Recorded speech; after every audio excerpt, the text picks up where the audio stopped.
Monday morning, ladies and gentlemen. Welcome in. The Rob Brown Show is on your radio. This is the Fan Upstate. Howdy, y'all.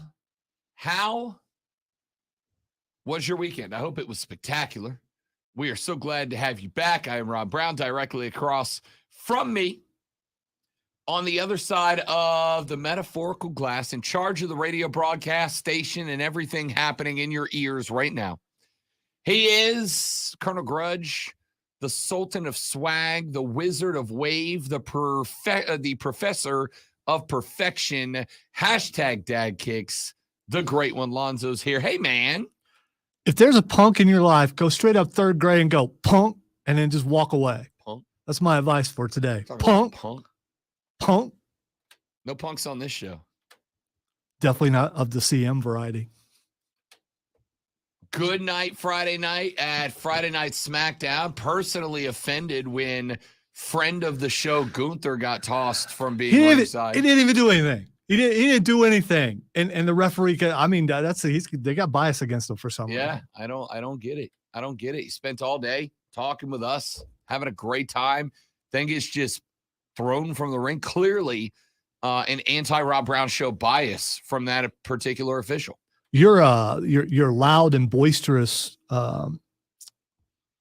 protest against the removal of Gunther was not appreciated by the fans around me. Don't care. So I just like they were like, who is this guy saying this stuff?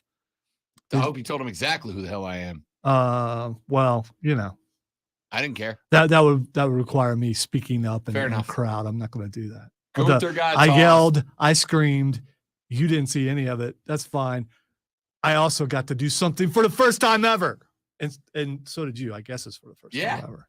Got to be the dark matches after the event went off the air. We did get a Bray Wyatt LA Knight match. Got to light up the phones and be a firefly for a minute. I was smiling the whole time as I was waving my phone. It was so great. And then a family member did something after the show. Yes. Yeah. I'm not going to say who that family member is. We'll mention this Saturday night on the Upstate Pulse. But one Sami Zayn was trying to get out of the parking garage, and a family member said, nope. Unbelievable. My man took an absolute beating at the hands of the remnants of the bloodline, and then got straight up told by a member of the Zoe clan, yeah, you can wait in your parking spot like everybody else. Sammy. Apparently everyone was beeping and hooting and hollering and you Sammy and all this stuff. And my family member was like, I'm trying to get home, son. I'm next, yo. Yeah. Fantastic. And we have some video proof of it, which I cannot post, but Rob has seen. Yep. And which by the way, I will tell you, so I brought the lady friend, right? Like, she's come to wrestling events with me, but I made a mistake that, I've only lived here 3 years. Eastern time is still throwing me off my game. I brought her to the show, Lonzo, that begins at 8:00. Usually they kick it off about 15 to 20 minutes early with the dark match to kind of get you hyped up. And I made the crucial mistake of thinking that SmackDown was 7 to 9 p.m. because for 35 years of my life, SmackDown was 7 to 9. And so we got to the arena at about 6:15 for a show that started at 7:45. So that would explain a lot.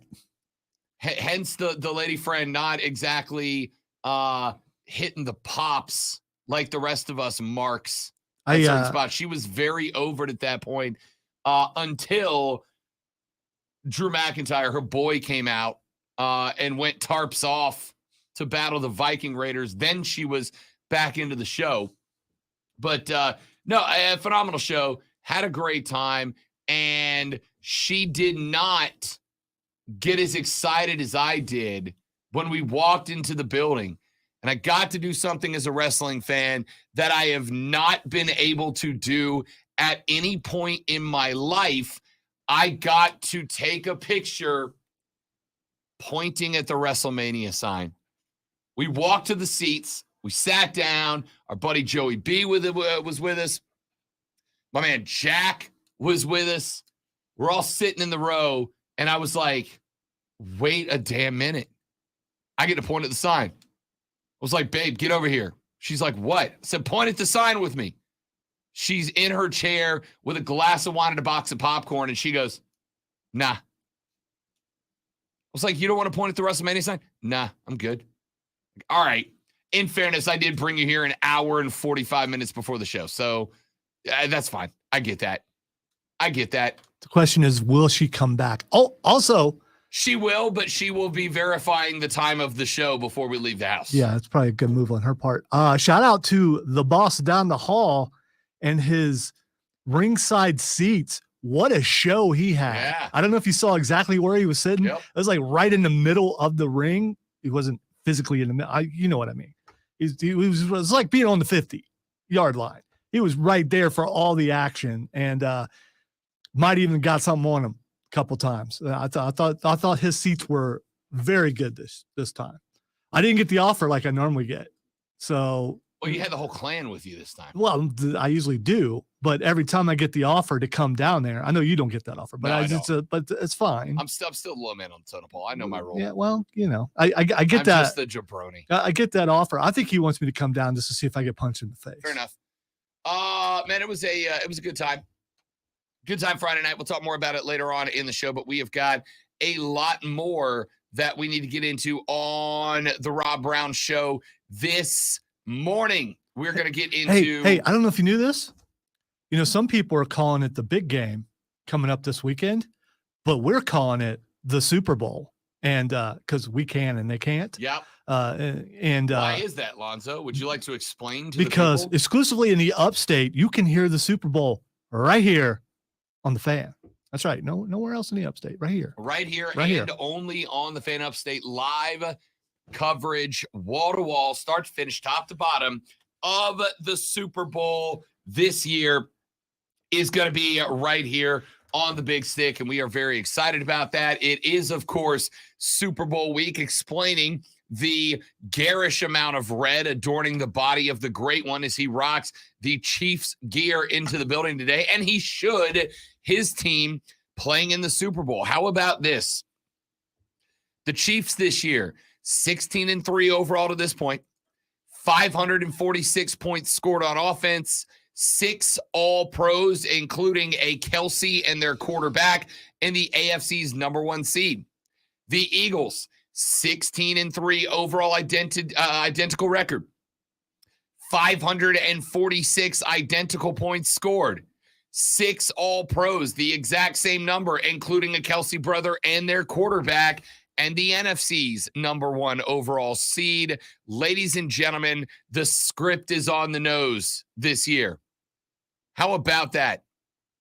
Very excited about this Super Bowl. The Chefs and the Eagles arrived in Arizona yesterday to get their full week of practice in. Of course, we're going to get the media circus over the next couple of days as broadcasters from around the country will begin to ask players what their favorite Beyonce song is before they get fired up for the big game. I'm sorry, the Super Bowl on Sunday.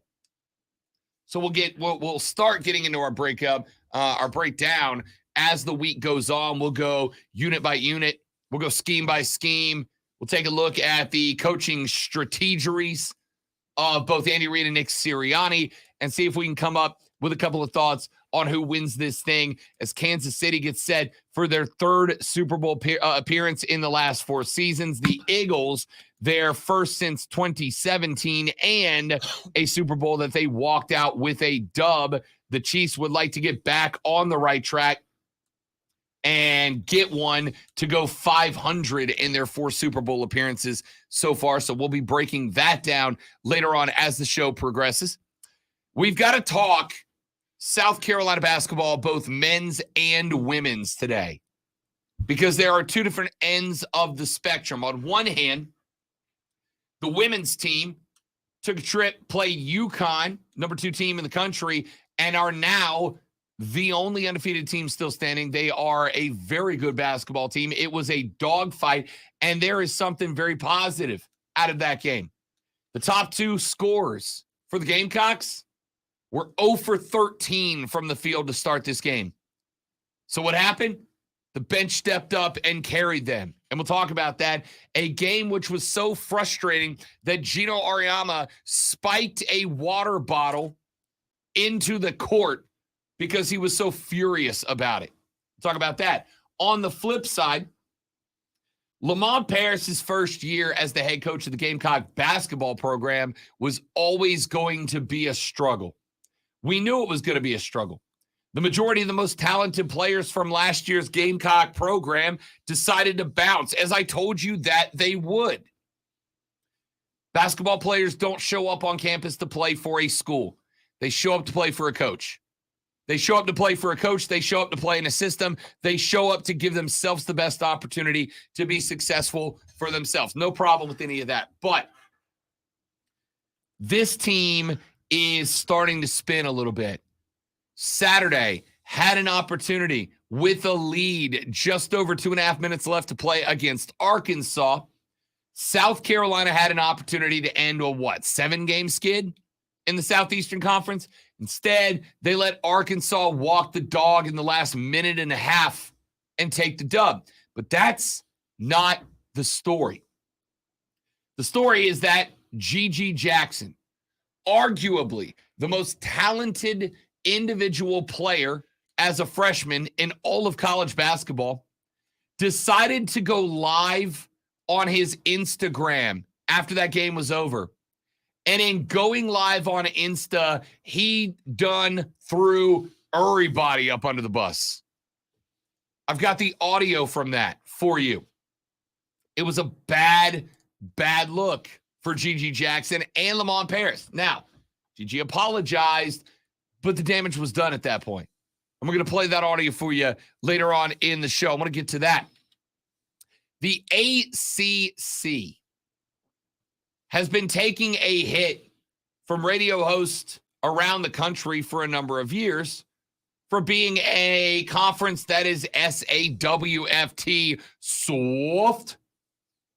The ACC late last week issued, I think it was either Thursday or Friday, issued a proclamation to their member institutions. That proclamation says that from this point forward, please do not schedule roadies against anybody who's not a Power 5 school or a military school. We don't want you going on the road to play Appalachian State. We don't want you on the road at ECU. We don't want you on the road at Boise. If you're going to take a roadie, only take roadies to Power 5s or the military institutions, because they're tired of taking heat for being a soft conference, and they want to go play some big dogs. Now suddenly they're tired of, I mean, how long did that take? Hey, they've been bad-mouthing us. Maybe we'll fix it by doing this. Maybe you could have did that, I don't know, like 15 years ago or something like that. Possibly. I don't know. Better late than never. I suppose. I also suppose.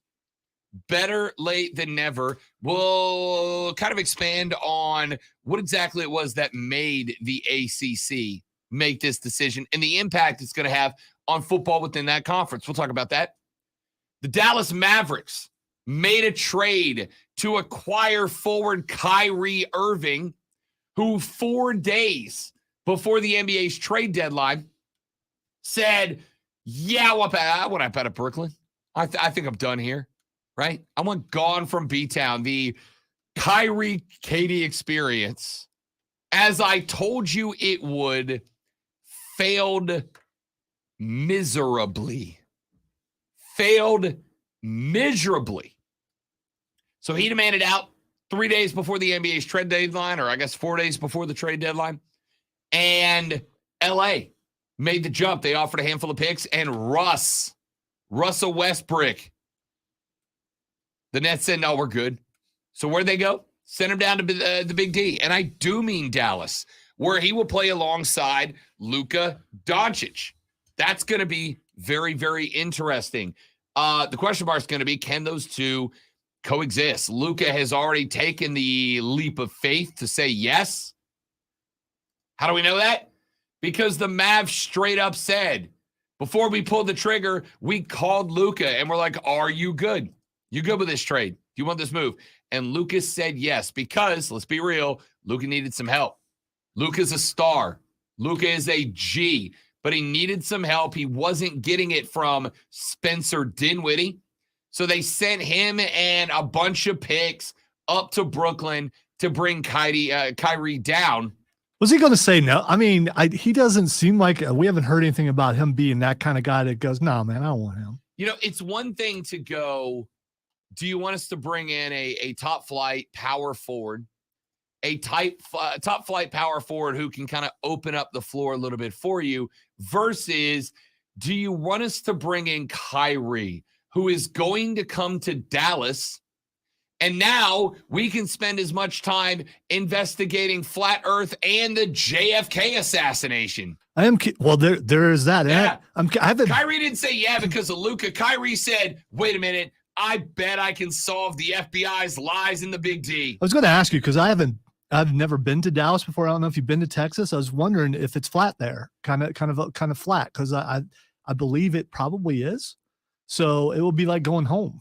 Yeah. You look around and say, see, sage crop. Is there a good sage crop down in Dallas? Or not sure. He can afford to have that imported. Yeah. If you get past all the supposed flakiness of Kyrie Irving, he's still got some years left.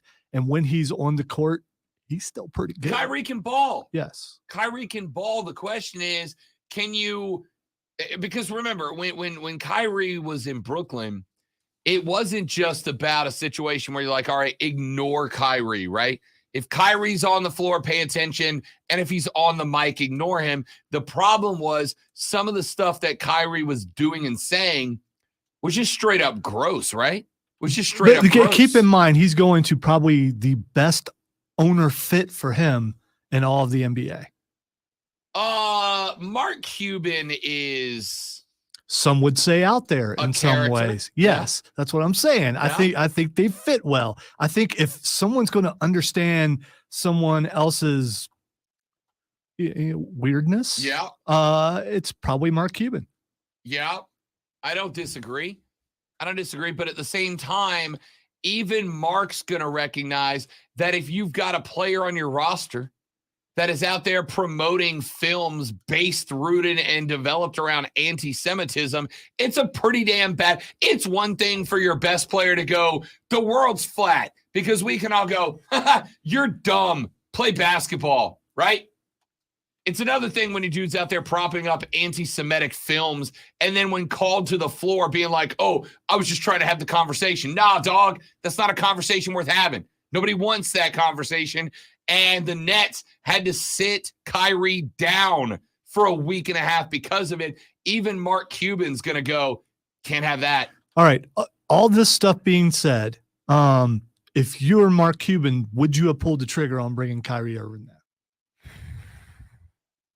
I don't know. Luka needs somebody. Luka had to have somebody. He does. And the answer is, I don't know who else is on the block. If that is the only option, the West right now is a crapshoot, right? The West is wide open. The distance from 1 to 12, with a couple of exceptions, is not that wild. It's not wild enough. If you are basically inside of 14 right now, you got a chance to be in. If you're inside of the top 12, you got a chance to be in the top 4 or 5 seeds in this conference. Luka's good enough to get you there, but he needed a star. I'm not arguing with that. The question is, are you going to get more Kyrie, the NBA star, who's going to bump you up to the 3 or the 2 seed? Or are you going to get Kyrie, who's out there saying dumb things and getting his ass suspended for weeks at a time? It's a gamble. Dice are rolled. All right, we'll talk more NBA later on in the show. Bunch of you guys have already dropped some comments in here, like this one. Rob, sounds like the SmackDown referee was as corrupt as the refs in the Kansas City game. That's a good text. Good text. Sorry, I didn't even hear it. Rob, you and the lady had extra time for extracurricular activities. No, I'm not missing the dark match, man. Problem was, there wasn't a dark match. Yeah, there was. Was there? Yeah. So I missed a dark match. Who was it? Ashante the Adonis. Oh no, yeah, but dude, That was a dark match. Yeah, that happened like 10 minutes before before 8 o'clock. Yeah, I know. Though. I didn't say it started when I got you there. made it sound like a dark yeah. match. I saw that match. Yeah, that was it. Texas said y'all could have had an awesome tailgate. Yeah, no. Again, had I known that, we would have tailgated the hell up out of some SmackDown. Your boy just blew it. There were a number of apologies issued to the lady friend in the arena on Friday night. It was still a good time. It's probably going to require some food and flowers and some other already things. And already taken care of. Yeah, I'll go with you there, even though you don't want to. Yep. Already taken care of. Texter, the GG thing was a bad look, but a good opportunity for Coach Paris to lead this team and rally the troops and make an example out of GG. I want GG to, I got to go pull up the rest of that tweet because I'm intrigued by it, to step up, and he really hasn't so far. That's from Cocky for a reason. Well, again, he made the argument here that he couldn't. I'll play the audio for you later. Stick around, Cocky for a reason. I'll address that. Let's take a break. In fact, you know what? Let's do that when we come back. I've got that audio from GG Jackson. He went live on the Insta after their loss against Arkansas this weekend and complained a little bit. Absolutely, I think, made Lamont Paris not look great. What's the response? What's the answer from Gamecock basketball? Talk about that when we come back. Got some NFL, got some NBA, and a whole lot more. Don't go anywhere. The Rob Brown Show's on your radio. It is the Fan Upstate. I'm going to go scan. I've censored that audio, but I'm going to go scan it one more time just to make sure. Now you got me worried.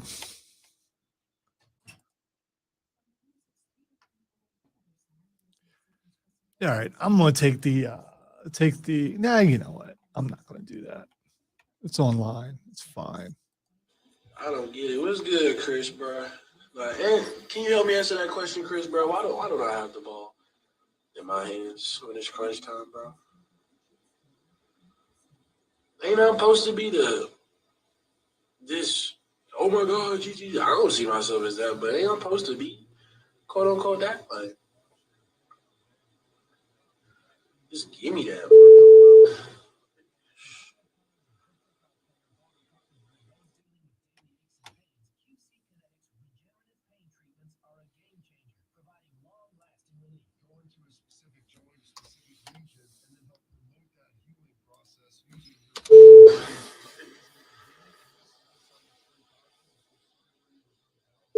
Crazy, bro, for real.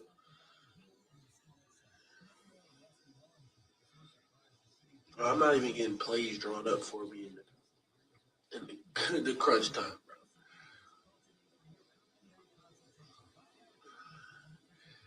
Xavier, I can't even do that, bro. I don't even know what I'm gonna do next year, bro. I'm thinking about staying, bro. I don't know.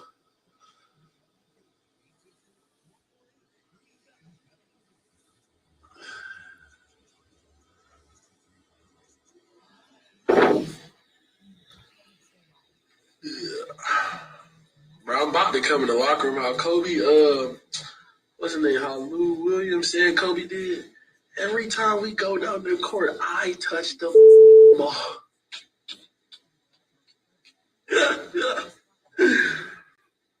Oh no.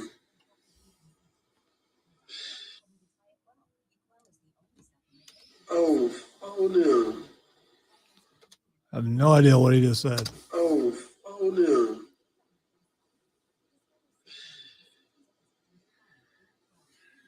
Hey, God's under chosen one. Shut your ass up.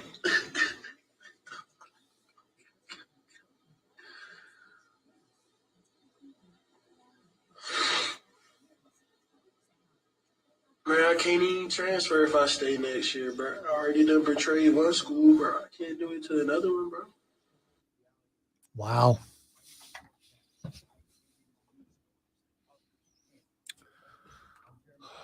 All I got to say is wow.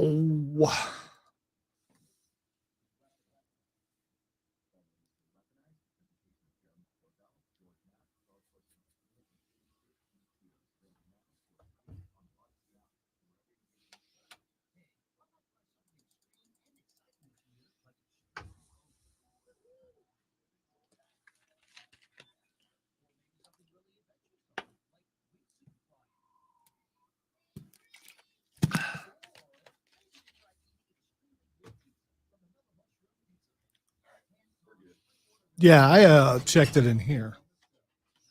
So there's just one questionable thing that I went ahead and added a tone on that too. I think it's good, but you talking about the end where he's like, "What the No. Okay. So you're saying I need to reload it? Yes. Because I had cut something out, but that's fine. Okay, that looks totally different because I grabbed the wrong thing. All right. All right. Steven, welcome in, big dog. Skrilla, good morning, buddy. Happy Monday. Ben, great to have you. Yeah, man, Ben came up and got to meet Ben in person at the Swamp Rapids game Sunday. Phenomenal to meet you, buddy. Very much enjoyed it. Good to shake your hand. Pleasure to talk to you. Glad we got the chance to hook up, man. I appreciate you coming to say hi. Really do appreciate that. What's up with WWE SmackDowners? Did y'all Josh Allen take the check? Yeah, you know. They did hit it with a missile. The big game at the end. The big game at the end. We can just say Super Bowl. No. He's making fun of how that's what some other people have to say. Gotcha. Put it in context, I guess.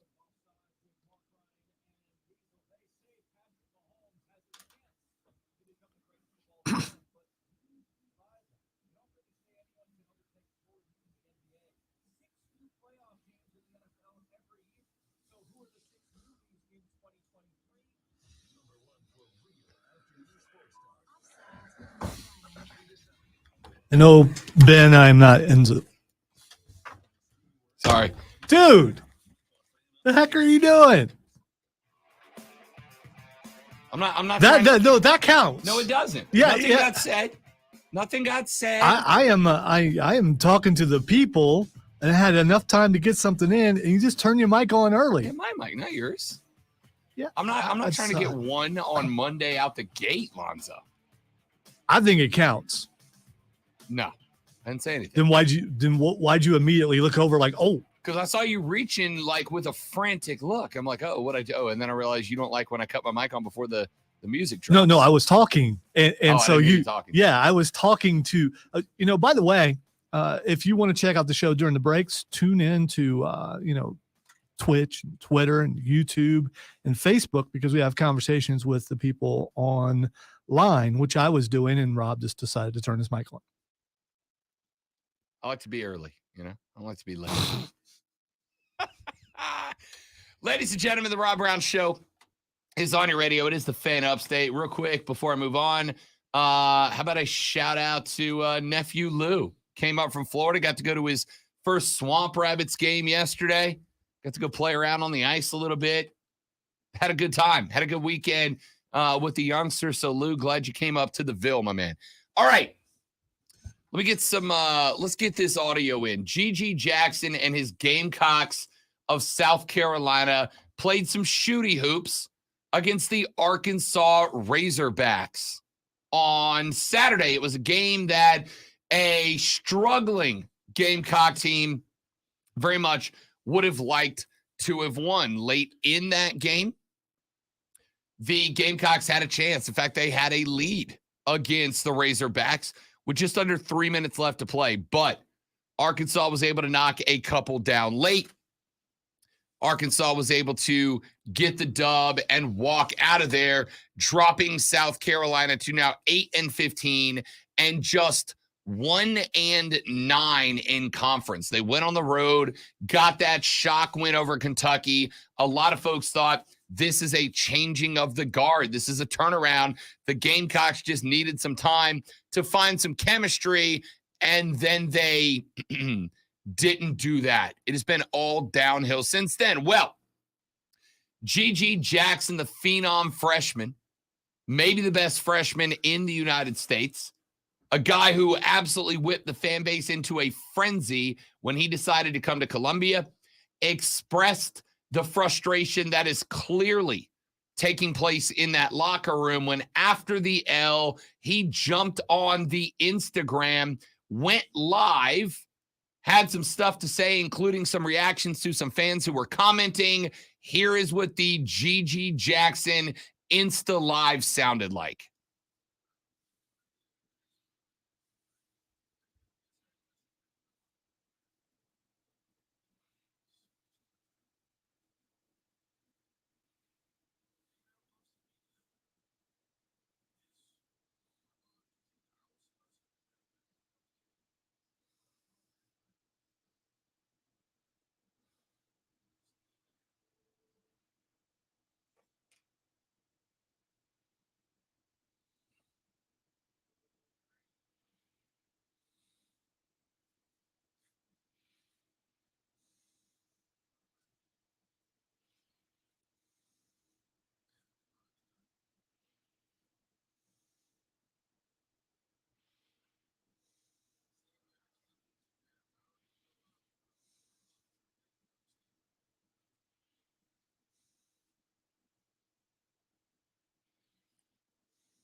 So that was the Insta Live from Gigi Jackson. So that last part is the most controversial part.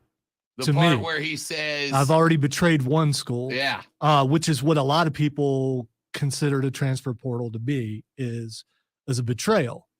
And so that to me says that at least this player thinks the same thing. Yeah.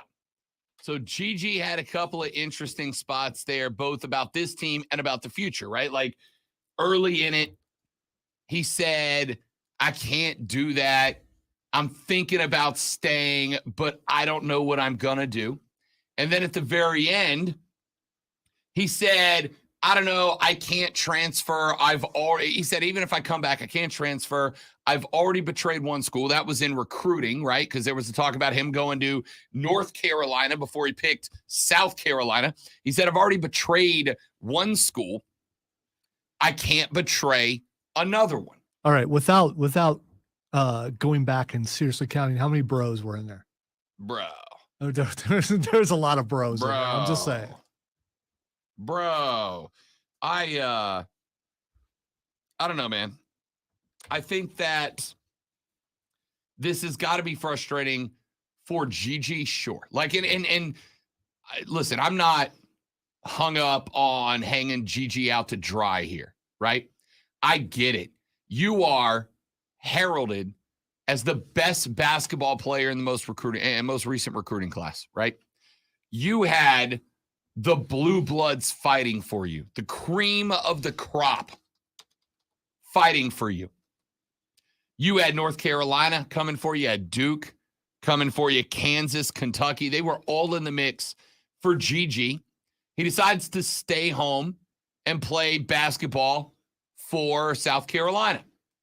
And South Carolina is bad, but I think at the same time, that I've got to assume at the same time that somebody had to sit down with Gigi Jackson and go, look, my guy, we got a new head coach. Frank Martin is gone. The guys that were here to play alongside Frank Martin have transferred out. The best play. You are it, my man. You are it. It is Gigi Jackson, a couple of guys who stuck around, and a handful of transfers from smaller schools. That's who's here. This team is not going to be good unless you're a star. But at the same time, the frustration for Gigi Jackson is real, right?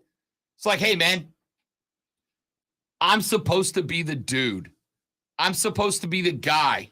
I'm supposed to be the guy that has the ball in his hands in crunch time. And you heard him say, they're not even drawing plays up for me in the crunch. Which I get, right? If you're looking at this from a 5,000-foot perspective, you would think that if you find yourself in a 2-point game against Arkansas trying to defend this house, click-clack, you would think that Gigi would be the guy that you're drawing it up for. And that makes sense. But on the flip side, when I look at that game and I look at Gigi, a lot of Gigi Jackson's game in recent memory, and I've seen him play now twice in person for South Carolina. A lot of Gigi Jackson's game revolves around creating a mismatch and knocking down a 10, 12, 13-foot jumper. And a lot of Gigi in that Arkansas game were off-balance jumpers. A lot in that game for Gigi Jackson was Arkansas over-rotating whenever he got the ball. So he had a defender on ball and a secondary defender lined up behind. There was no drive to the rack pull-up jumper. If you got by guy one, there was a helper back there, which was leaving other guys like Michi open, right? There were other guys that were out there open like Michi Johnson, who, by the way, had 20 in this one on 6 of 13 from the floor and 5 of 8 from deep. Gigi was 3 of 8 from the floor, 2 of 3 from range, 1 of 2 from the stripe, pitched in 9 points. 4th highest scorer out of the starting rotation. The only guy who scored fewer was Chico Carter who did not score as a starter in 18 minutes. Your entire bench chipped in 4 points, and all 4 of them came from Jacoby Wright. No bench support. Gigi was 3 of 8. But man, if you want to be the guy with the ball in your hands, you got to create more than 8 field goal attempts in a game. In a home game that you have to win against a 500 Arkansas team. If you want Lamont Paris to hit the clipboard and draw up some GG opportunities in crunch time, you have got to be able to create. And 3 of 8 opportunities, when Gray lifted 14, Brown lifted 13, Michi lifted 13. 8 shot opportunities for a superstar is not it. Now, you can blame Lamont Paris for that. But at the same time, like, dude, take over the game. You're not a robot, right? If the play's drawn up to go X, but the play results in you catching a one-on-one, and you got a guy out there like Anthony Black, who you are quicker off the first step to, beat him to the rack and go score, which you didn't do a number of times, right? GZ Jackson, who, by the way, reclassified his grade to come to school a year early, right? He could have been a senior in high school this year and come next year, but he decided to come early, which I respect. GG Jackson is a guy that most of us think is making it to the league sooner rather than later. You want to get to the league, come up a year early, play your year, get to the league. We're all good with that, right? But this Instagram Live is a bad look for everybody. It's a bad look for GG. Man, if you got and I'm not, listen, I don't know what GG Jackson went through before or after this Instagram Live, right? Did he do it after team meetings? Did he ask Lamont Paris about it? Coach, why am I not getting an opportunity late in the game? I'm supposed to be the guy, right? You heard him say to open that thread. He said, look, I'm supposed to be OMGG Jackson. I don't see myself as that guy, but that's what I'm supposed to be, quote unquote, right? And they're not even drawing plays up for me in the huddle in crunch time. Well, Gigi, number one, did you go to Lamont and ask about that? Coach, I know I'm getting doubled. I know they're lining up defenses to stop me. I still want a chance, right? I still want a chance. Did you handle that internally? Did you go in front of the team and go, guys, spots like that against Arkansas where we got a crack at this thing, give me the ball, right? You heard him say, tell the story about Kobe. Every time we come down the floor, I touch the mother bleeping basketball. Did you say that to the locker room, or did you only say it on the Instagram Live, right? Like, I know you kind of dropped that in there as a joke. I know you kind of dropped that in there as a line at the end. But if you want the Kobe mentality of every time we come down the floor, I touch the bleeping basketball, you know who you got to say that to? The other guys that touch the bleeping basketball. Did you do that? Now, like I said, I'm not upset, angry, mad at GG Jackson. I get it. He's frustrated. I would be too. My dude is supposed to be the guy, and he can't be the guy. But I think he's also got to recognize to some degree that if you've got these issues, you've got these problems, addressing them on IG Live does nothing but hurt the program. I went back and I watched that IG Live that GG put up. And you know what there was happening in the comments? Kentucky fans, Kansas fans, Duke fans, Carolina fans hitting GG with, if you come to my school, you'll be that guy. If you come to my school, you will be in that position. You will always have the ball in crunch time, right? It's creating drama around a program that's done a really good job of creating enough of it on its own. You going IG Live doesn't help. It is absolutely a mistake that everybody makes once. And by the way, GG has indeed issued an apology.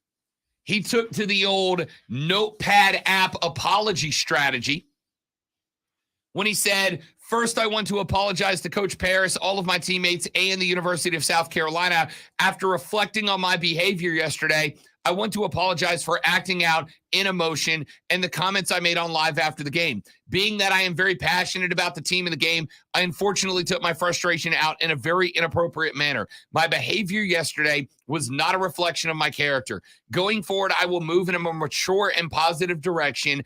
I am extremely proud of my team with yesterday's performance. We will take yesterday's performances as momentum to get even better. Again, I apologize." And I appreciate that, right? I appreciate that. That does, to me, it doesn't feel like a forced apology. It doesn't feel like a fake apology. You get a lot of these notepad apologies very frequently. This one I'll take as genuine. I'm not buying it. There was not a single bro in that apology. Someone else wrote that. Not a single burrow in that apology. Not a single bro. Bro. There was not a single bro. We heard the audio. There was like 10 bros in like a minute and a half. Bro. I just maybe he writes differently than he talks. I'm just saying. I mean, I would say I do too, right? I would say I do too. You also have like a journalism degree or something like that. So I mean, you know. I got no problem with Gigi's apology. Honestly, I'm disappointed in the IG Live, but I'm not like mad about it because the kid is a kid, right? The kid's a kid. And he's frustrated. This dude has probably never been on a bad basketball team because of him, right? And now he is. He's on a bad basketball program. And I think that the other aspect of this I would tell Gigi is you got to keep in mind, my dude, your coach is learning too, right? He just popped up from a SoCon school. He just popped up from a small school. He is learning SEC basketball alongside you. There's going to be mistakes. You had to know that when you signed on the dotted line to come play ball at SC, that it was going to be a learning curve for everybody. You, the other guys on the floor, your head coach, your fans. I'm not mad at him popping off on the IG Live. No problem with it. But you gotta learn from this, my man, right? If you want to be the dude with the ball in your hands at the end, you need to do more to make that happen. Let's take a break. We'll come back. Got a couple of texts on this we'll respond to. A couple of thoughts in the stream as well at facebook.com/thefanupstate or by searching and subscribing to The Rob Brown Show on YouTube and Twitch. We wrap up hour number 1 next on The Rob Brown Show in the Fan Upstate.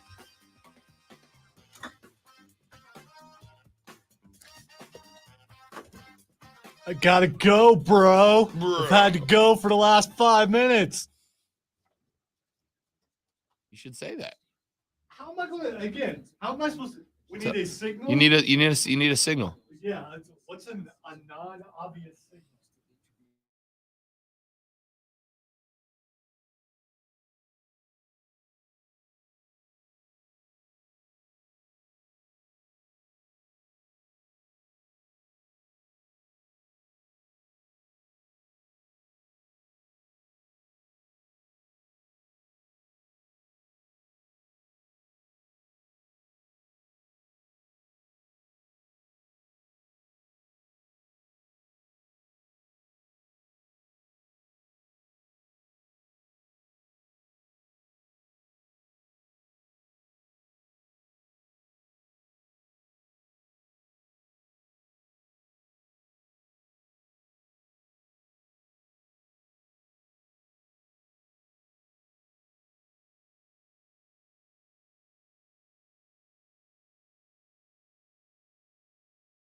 Tax refund of up to $26,000 per employee. The challenge is getting your hands on it. Hi, I'm Howard Mackler, and that's why I found getrefunds.com to cut through the red tape and fix money. The team of tax attorneys, we have put together a highly trained, hospital-known payroll tax refund program.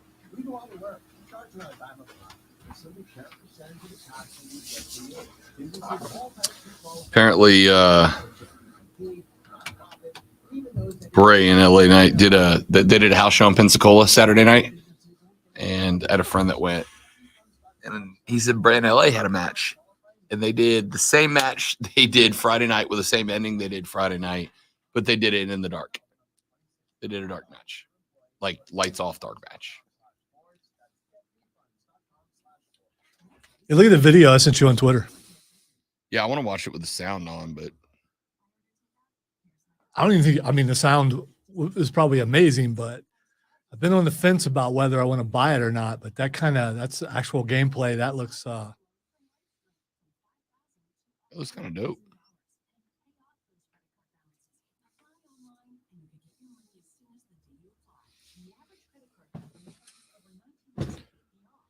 I'll probably end up playing this. I mean, look at it. I mean, that's not what I expected. No, not at all. That looks very combat heavy. Yeah. I mean, I'm sure there's exploration and all that kind of stuff, but that looks very combat heavy.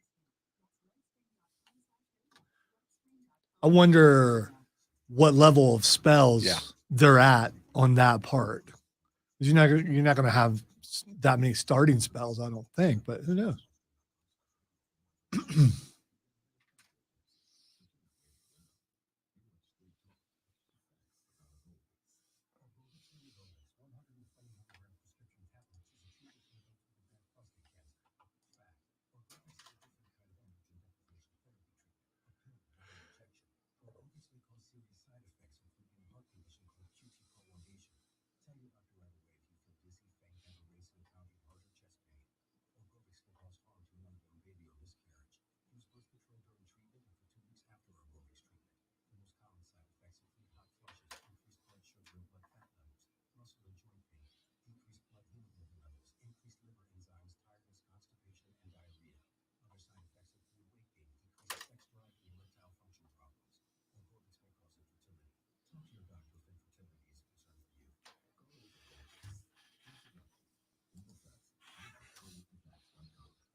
James asked if we have watched Last of Us.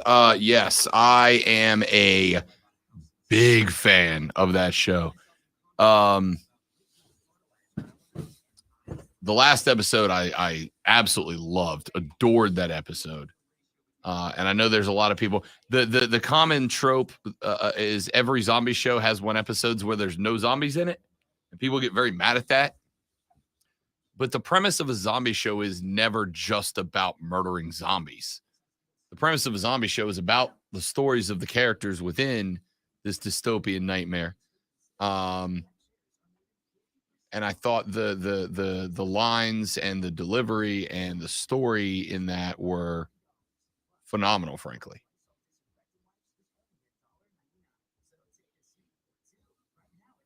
I haven't watched all of it yet, Trey.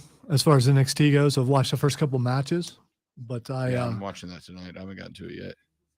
I had to rewatch Raw or SmackDown. Chris came in today and he's like, "Is this the show that you were just at?" I was like, "Yeah, but now I can hear it."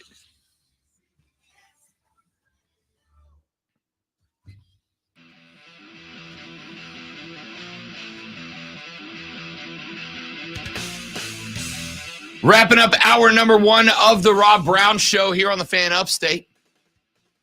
Lonzo and Rob with you. Texter said, "What's up, bruh? What's up, buddy? Welcome. Good to have you. Thanks for checking back in." Texter said, "I don't think Gigi is better than Brandon Miller at Alabama. I think Gigi Jackson is a spectacular player. I've seen him do some incredible things with the basketball. I just think he's on a very bad team right now, right? And again, when a great player is on a bad team, I expect to see that great player take over and elevate the team, right? If a great player is on a good team, I expect that great player to fit within the team, to operate in a way that makes a good team great. When a great player is on a bad team, I expect that player to elevate the rest of the team by being great, right? This team at this point just needs to operate around Gigi Jackson. That's where you are. It was a great at the beginning effort to try to be a team that utilized the different strengths of guys like Brown, that try to utilize the strengths of Michi's three-point shooting, etc. And they had a run, right? The Kentucky game, Michi was white hot from deep. So that team operated around the concept of let's create space for Michi to operate. And he did, and they won the game. But it's not there right now. And again, my only question for Gigi is, number one, do you now understand? I'm not mad at the IG Live. My question is, do you now understand why that IG Live went badly for you after it's over? And number two, do you believe that maybe these things are now better served by handling them in the locker room, right? Bro, they're not even drawing up plays for me in the crunch time. Bro, I get it. I feel you. And you're right. They should be, right? That's the worst part, is that if GG is telling the truth here, he is correct. Lamont's got to be in games like that Saturday nighter against the Hogs. Lamont Paris has got to make sure that GG is the guy designed to get the basketball, but also make sure that Michi Johnson, that Gray, that Brown, that whoever else is out there with him, recognize basketball is not a game played by robots who have to follow the input commands of X go that way, O go that way. But those are baseline designs created to open up opportunities everywhere. And if somebody else gets a free look at the basket, take it, right? I got no problem with Gigi's arguments because he's right. But those things got to be handled in the locker room when your team is struggling like the Gamecocks are right now. It's that simple to me. Gigi's right, but handle it better, young man. Not mad about it. This is a teachable moment. Let's take a break. We'll come back. Hour number 2, we got some NFL talk. It is Super Bowl week, ladies and gentlemen. You know we're going to dive in.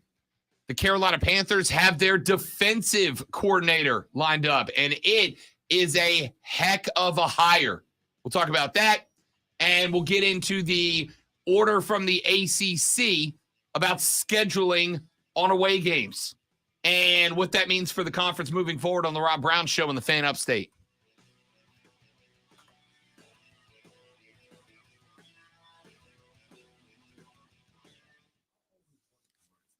By the way, James, that ain't really what took the balloon down. There's some dude on the beach with fireworks that took it down, and they put CGI of a plane in later because they don't want everyone to know that they could actually take a balloon down with fireworks on the beach, because those guys at Myrtle Beach are very accurate with their fireworks.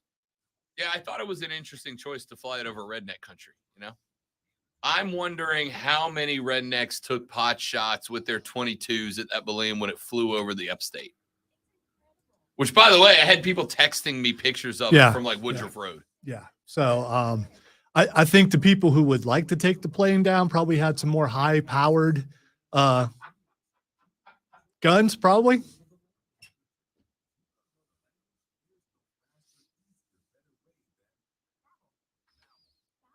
You know, Trey, I'm not sure I could recognize the top of my head, but maybe I could. I probably wouldn't like what I see up there.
Come to Myrtle. We shoot down red balloons. Dirty Myrtle, baby.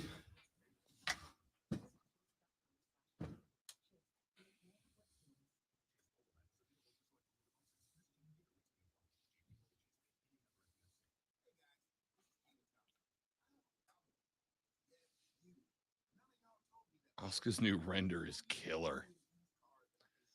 I may have to postpone putting the podcast up till after the show because the first hour, this thing was a wreck. We'll see if it does better in this one.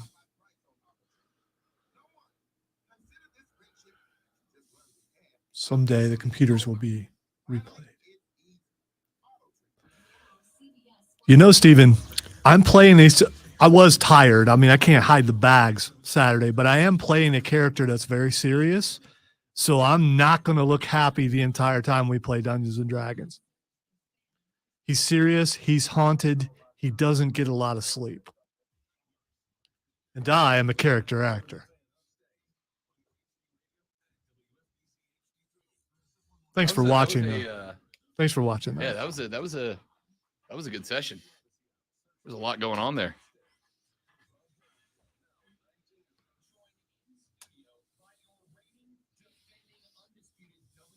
Wait, you guys had Gunther on the show? Impressive.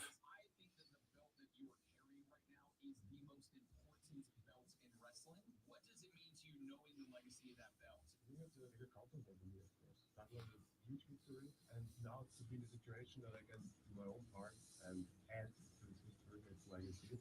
That's fantastic for me. It's also I was always a believer that how they say goes down. Exactly. The title doesn't make the man makes the title. Yes, exactly. That's what it is. And I believe in that because you can win that. But what you do with it, that's I turned the heavy made chops made anyone cry into a 30, by the way. Love it.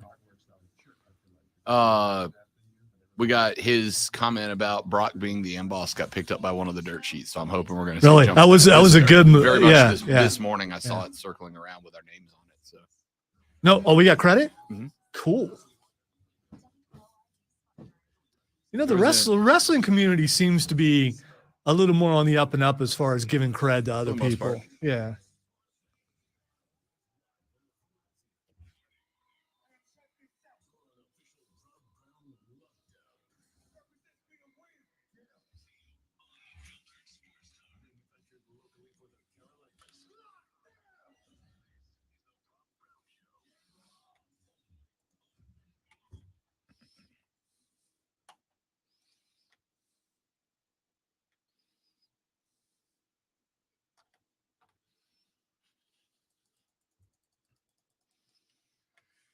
Hour numero dos of the Rob Brown Show starts right now. Welcome back, ladies and gentlemen. Great to have you. I am Rob Brown.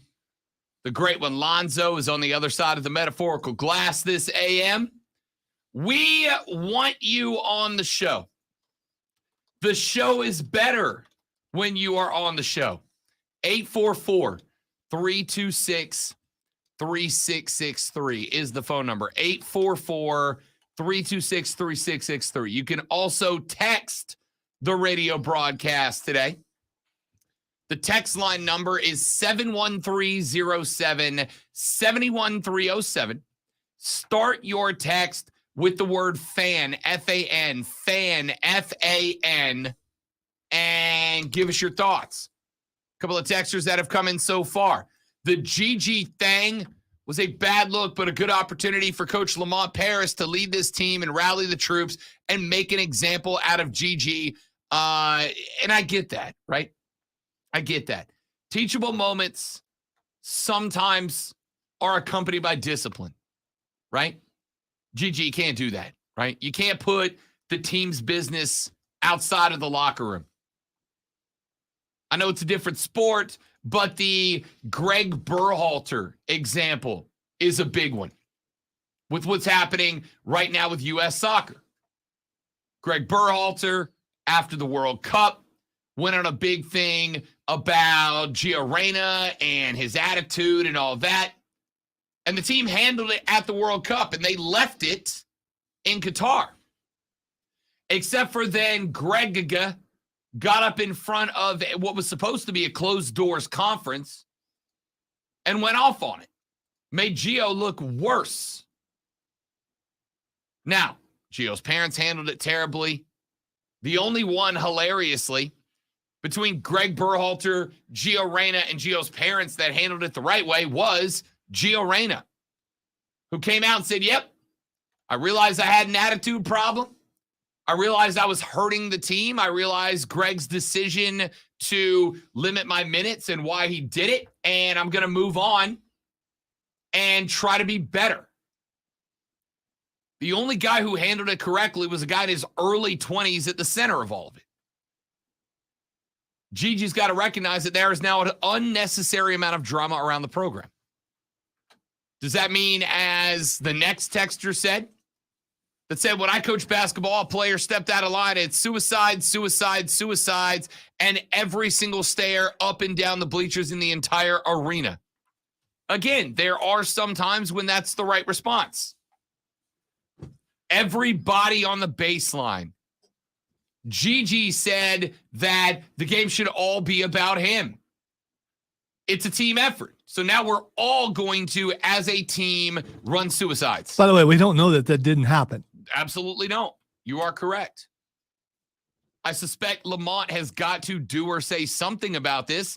And by the way, I am very intrigued by South Carolina's Thursday night matchup against Mizzou, right? Now I want to see what this team looks like coming out of the tunnel. I want to see what Lamont Paris looks like as a coach. Do we get Lamont Hardass for the first time? I don't know. I'm intrigued to see the dynamic of this team. We'll talk more about that later on in the week. Did want to get to this. We mentioned it a couple of times earlier in the show. The Atlantic Coast Conference has given its football teams new guidance on scheduling non-Power 5 road games. And that guidance is, don't do that, right? If you are going to go play on the road, do it against Power 5 schools, do it against the military schools, not against Group of 5 schools or anybody lower than that. Now, that sounds simple enough, right? Non-conference road games, do it against Power 5 teams or Army, Air Force, Navy, which sounds like a relatively simple directive. Except for it can cost up to or more than $1 million to buy a home game against FBS schools, right? If you want to get, I don't know, North Alabama to come up and play you, you got to fork over a 7-figure paycheck to make that happen. And one of the best ways, especially for lower tier schools, the Vanderbilts, the Kentuckys of the world, right? The North Carolinas of the world, that don't have the money that a Bama or a Clemson does. One of the best ways to balance that out is to offer up a home and home with them, right? If a school like a Boise State is available for you, one of the best ways to get Boise down to round out a non-conference game is to also go ahead and knock out a future season away game by scheduling a roadie to Boise. Now, having Boise come to your house ain't going to cost you $1 million. Instead, it's going to cost you $250,000. But you balance that out by going up to Boise and playing a roadie. That is very, very valuable to them, right? If Boise can get a North Carolina, if Boise can get a South Carolina, a Maryland to come out and play them, they get a little boost in income at home. You don't have to pay them a quarter or more than $250,000 to come down to your house and take a butt whooping. And this kind of takes that a little bit out of the equation if the ACC schools listen to this, because keep in mind, this is more of a stern request than it is a directive or a mandate. They're not saying this is the way it works. No more trips to Boise. If you want to go on the road, you go to a Power 5 school, right? They're asking that they limit that and try to eliminate that moving forward. The best balance between finances and ticking your non-conference boxes sometimes is to do home and homes with lower level schools. The ACC is now trying to dump that. Then you take it one step further. It's one thing to have to fly out to Idaho to go play Boise State or to fly out to, I don't know, UNLV and play them. You want to be kind of regionally specific with this, right? If you are Duke, then going home and home with, say, I don't know, Appalachian State makes sense. South Carolina makes sense to add the Charlotte 49ers into this mix. And I know I'm mixing some SEC schools in here too, but I'm just trying to make a point. But if you're, say, let's stick with the NC ACC schools. If you're Duke in North Carolina, Appalachian State makes a lot of sense, right? It's a lower tier school. It's a school you should theoretically be able to beat most of the time. You save some money by being willing to travel just a couple of hours to the east to play Appy State, and you get them to come to your house and fill in one of your non-conference games. It makes sense. With this new directive, they want that off the table. All right. What doesn't make sense is that you do this publicly, because what you're saying is we hear everyone making fun of us, so we're going to go out there and say, you were right for making fun of us, so we're going to fix this, instead of it being an internal memo telling everyone to do it. Why do you do this publicly? Does it help the perception that the ACC is weak? No, it does not. Because you know why? Because they're still weak. There's one team and everybody else. Are other teams gaining? Yes, but we've heard that forever. Right now, it's just Clemson and everybody else in the ACC, and they're trying to fix a perception. And yes, it would take a while to do. How many years before they make themselves look tougher? For the record, you're right. Let me start with that. You were absolutely correct. Part of this, I'm used to hearing that, but I appreciate that. Sure. Just to make you, I needed Lonzo to have a little ego bump today. He does that right before he's going to slam me, though. I'm absolutely not. You are 100% correct. Part of this, I have no doubt, is the desire to create, to demolish, I should say, the narrative that the ACC is weak, right? We want more games against better competition. And on top of that, let's add to this. What's a better pitch to a recruit? Hey, you come here and you play for North Carolina. Not only are we under Drake May at quarterback trying to kind of climb up into contention here, but we're not going to ask you to go play the Charlotte 49ers. Your away game next year is going to be at Maryland. It's going to be at Penn State, right? We're doing one-on-ones with those bigger schools. And there are some schools in the ACC already doing that. FSU played a neutral site, but away game in the Superdome at LSU last year. This year, they're playing it down in Orlando at Camping World Stadium, a site that favors FSU.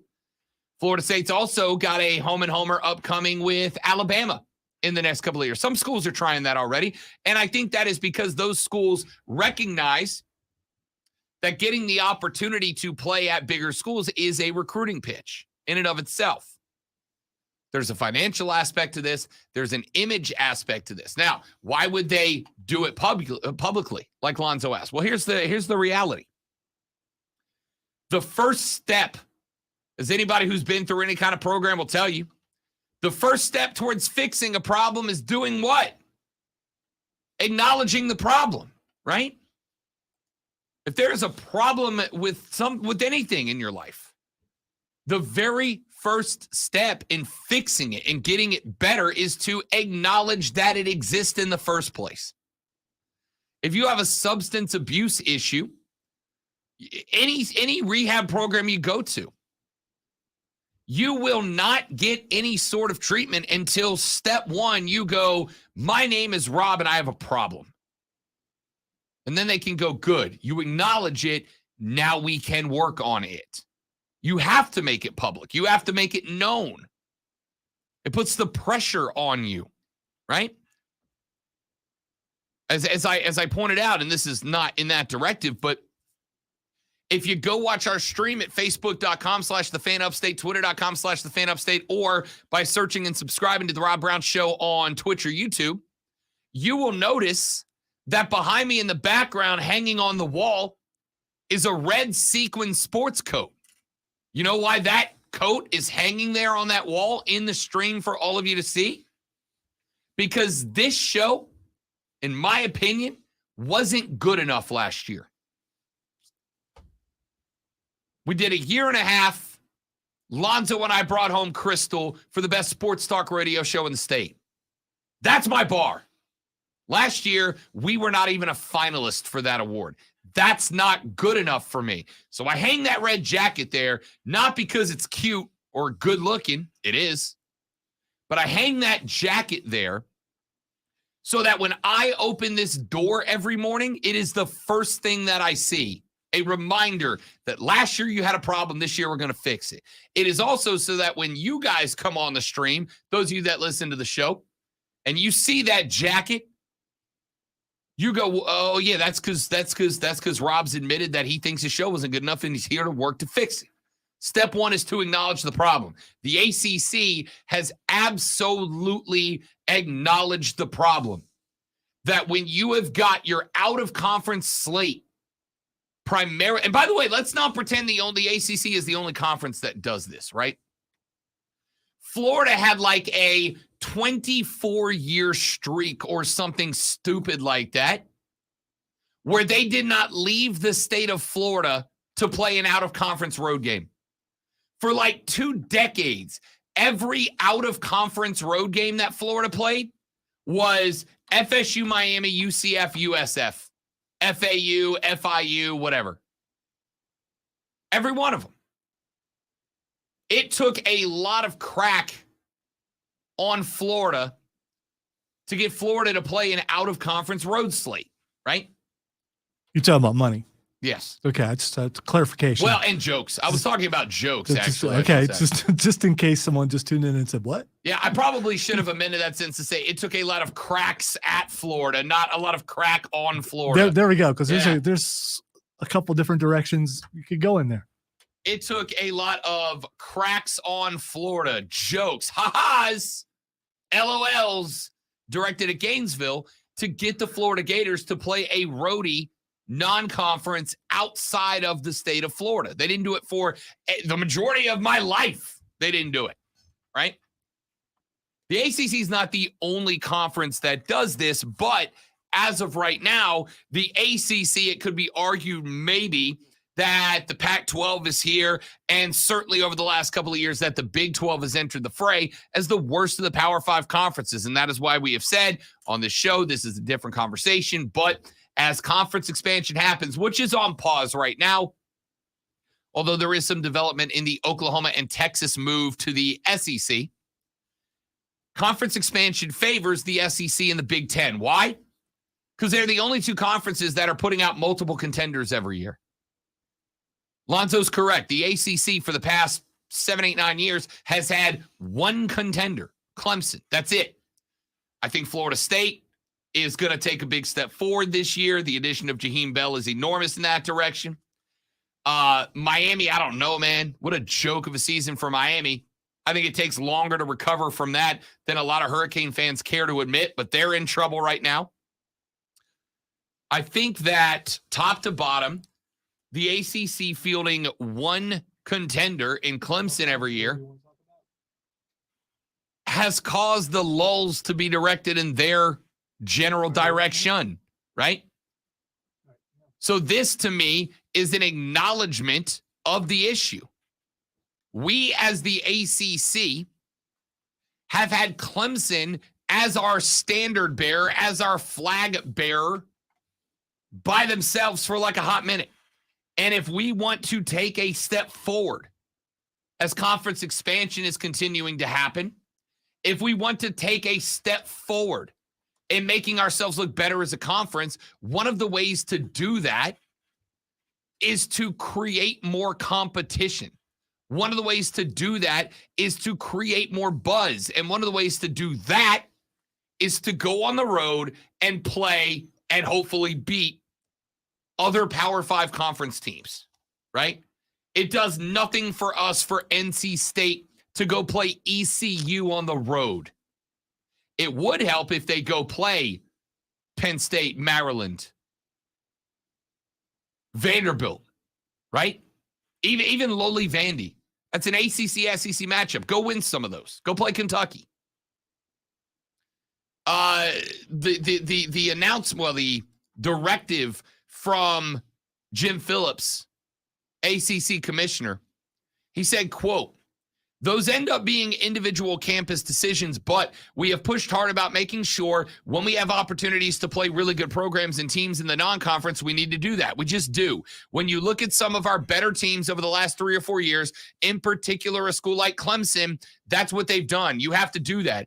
It doesn't mean all 12 of your games have to be at that level, but when you have the opportunity to play home games or home and homes, they need to be against the very best competition that they can," end quote. This isn't a mandate. It doesn't mandate that teams. Duke and North Carolina State both set up a home and home, Lonzo, against Connecticut. You tuning in for that big NC State UConn game? No. I don't usually tune into ACC games, period. Sure. But if I were, not NC State UConn. It would not be NC State UConn. Now, no. If NC State played Maryland, a team that's in your conference, a team by which Ohio State kind of has to prove themselves year in, year out, I'd assume you probably, I'm not saying you would like schedule it, but you'd be a little more intrigued by Wolfpack v. Turtles. No, it wouldn't, because Maryland went from the ACC to the Big Ten. They're in your squad. It's like, we were like the worst team in the ACC. Let's go to the Big Ten where the competition's better and still be the worst team. I mean, yeah, but at least your conference gets a bit of a measuring stick, right? Your worst team up against the middle of the pack ACC team. If Maryland wins that game, the Big Ten looks better for it, right? They look better for it. I'm not saying Lonzo's setting the DVR. I'm saying you're probably more likely to check that box score out at least. If Maryland comes over and beats Clemson, that's a different story. Because it's Clemson and nobody else until somebody else steps up. By the way, the first decision, and yes, I don't like saying that, but it's the truth. The first scheduling decision because of this guidance from the ACC has already been made. Back in September, Wake Forest canceled a home and home with Liberty over this directive, right? Because again, all due respect to Liberty, but Liberty without Desmond Ridder, Liberty don't look like much on the schedule, right? They've lost their head coach. They had the best player ever come through, and now he's gone. They don't look like much. So having Wake, a team that is not good, but trying to get to the mid-card in the ACC, have a home and home against Liberty doesn't do anything. They had a 25-26 home and home against Liberty, and they went ahead and killed that off. It did do something. It did something for Liberty.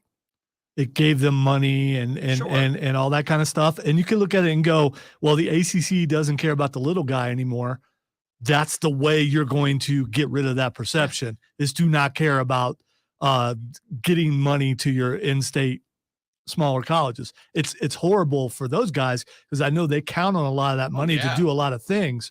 And if this becomes a trend everywhere, then they're going to be out a lot of money. Yeah, the Furman Paladins football teams of the world, the Woffords, the UABs, the USAs in Alabama, the UCF, hell, even teams like UCF and USF.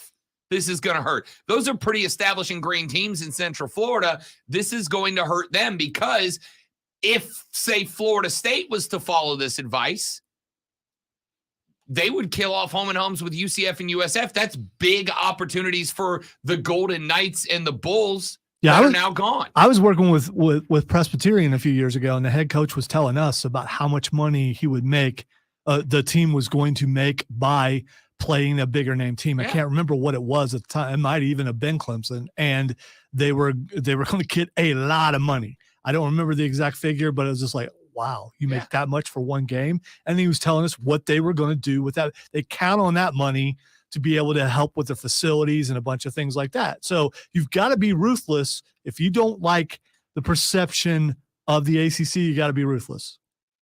Florida State had Duquesne come down to start their season. They beat him by 40, and they paid him over $1 million to do it. You think Duquesne's floating without that $1 million check to come take a butt whooping by the Noles? Nope. But here's the other dirty little secret this exposes, ladies and gentlemen. Not Desmond Ridder. He went to Cincinnati. Thank you, Trey. Who was the kid? Malik Willis. That's right. Who went to Tennessee and didn't get anything done. Thank you very much for the correction, Trey. Here's the thing. Oh, it kind of sounds like the ACC doesn't care about the little schools. They don't. They don't. You are cannon fodder for their schools to get some warm-up laps in before you get FSU, LSU. They don't, and they never have. There is one group the ACC cares about. The ACC. They don't care about the little schools.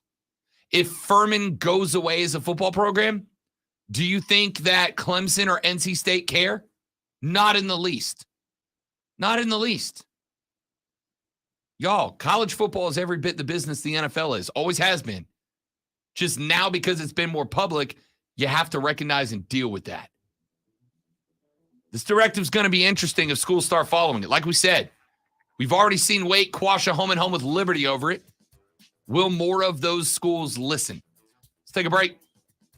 Come back here in just a minute. Got a few more things that I want to get into on the radio broadcast. USC Lady Gamecocks knockoff number 2 UConn. The Panthers have a new defensive coordinator. My man Rick's on the line. We'll get Rick in here to talk about that and some Panther football when we come back on the Rob Brown Show and the Fan Upstate.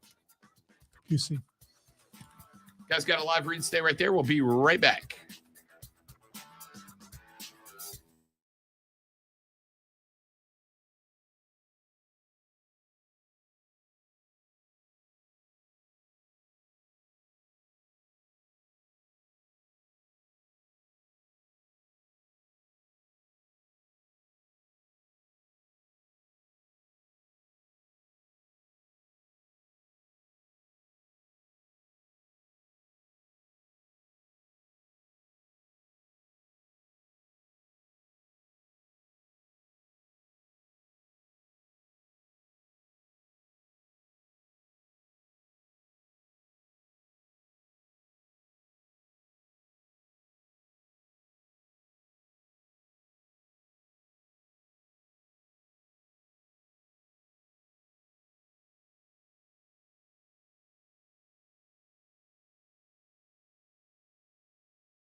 All right, we're back, dudes and dudettes.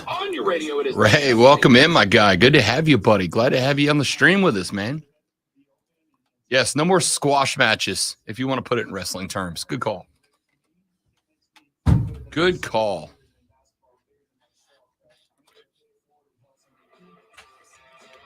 I'm not that good. No, that counts.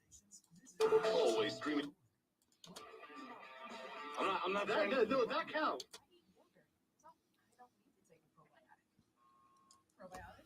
Hearing that back again, it does count. I'm just saying. It absolutely counts. Nothing got said on the air. First, I want to apologize. You try to get me to say something by turning the mic on. It's entrapment. C-O-N Spears. Or by searching and subscribing to the Rob Brown Show on YouTube and Twitch. We wrap up hour number. Like taking advantage of Walgreens 90-day refills to save you a trip, or using refill by scan, which is Progressive. easy and right on your phone. And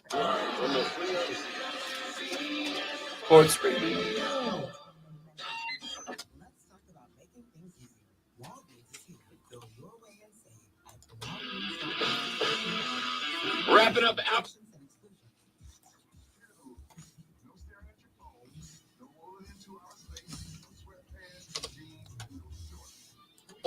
Week, ladies and gentlemen, and we'll get into forward on the Rob Brown Show and the fan upstairs. At Portland Plumbing, Air, and Electric, we offer flexible scheduling to meet your needs. Call Portland Plumbing, Air, and Electric today, or skip a line and book online. PortlandPro.com. That's PortlandPro.com. Coming up on a Monday episode of Offside with Mark Ryan and the late Patrick Mahomes has a chance to become the greatest of all time. Who they? Who are they? I don't know who they are. I'd like to meet them. So who are the 6 movies in 2023?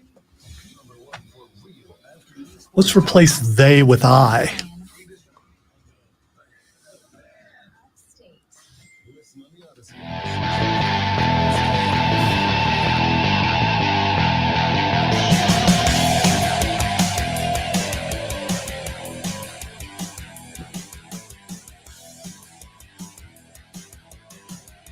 The Rob Brown Show is back on your radio. This is the Fan Upstate. Welcome in, ladies and gentlemen. Rob, Lonzo, and you.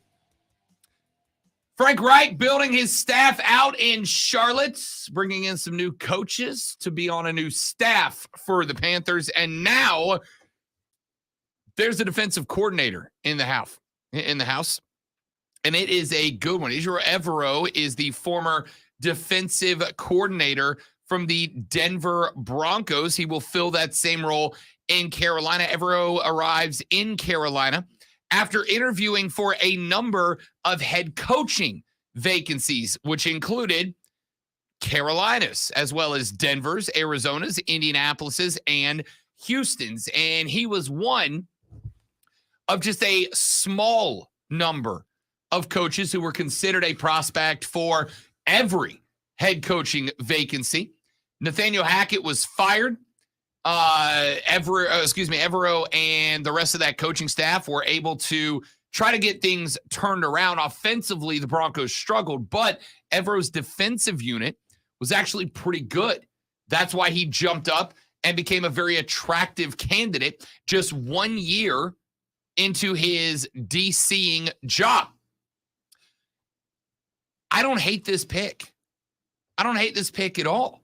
Evero's been an NFL defensive play caller for just the single season, but it was a damn fine debut. The Broncos had the worst scoring offense in the league last season, which meant that Denver's defense was called onto the field a number of times. They ranked 14th in the league in points allowed and 7th in yardage allowed. And I think this is one of those conversations that you kind of have to put into the context of, keep in mind, Denver had one of the lowest time of possession rates in the entire National Football League. That means their defense was on the field a significant amount of time more than their offense was, which means they were playing tired, they weren't hurt, banged up, and yet still We're inside the top half of the league in points allowed, and we're 7th overall in yardage allowed, even with the extra time involved. Now, the other aspect of this that I find interesting is we heard that Frank Reich, he said into a microphone,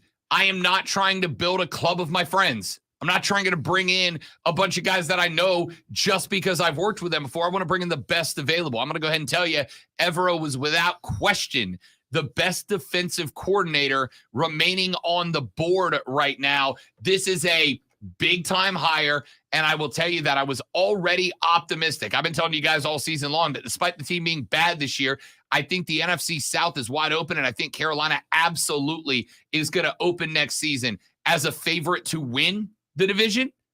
This hire just confirmed that for me. Let me get Rick in here to talk some Panther football with us for just a minute. Rick, welcome back to the show, young man. Good to have you. I hear you. I saw you at Randomonium, and you and Stahakis were talking. Yes, and indeed. It sounded wonderful. Good. Thank you, buddy. It was good to see you again, my man. Let me tell you, love the hire. I think it'll do some good. Love Frank Wright. I followed his career. 2 good hires. But Rob, what do you do with quarterback? We can't keep doing what we've been doing with quarterbacks, okay? Can't keep doing it.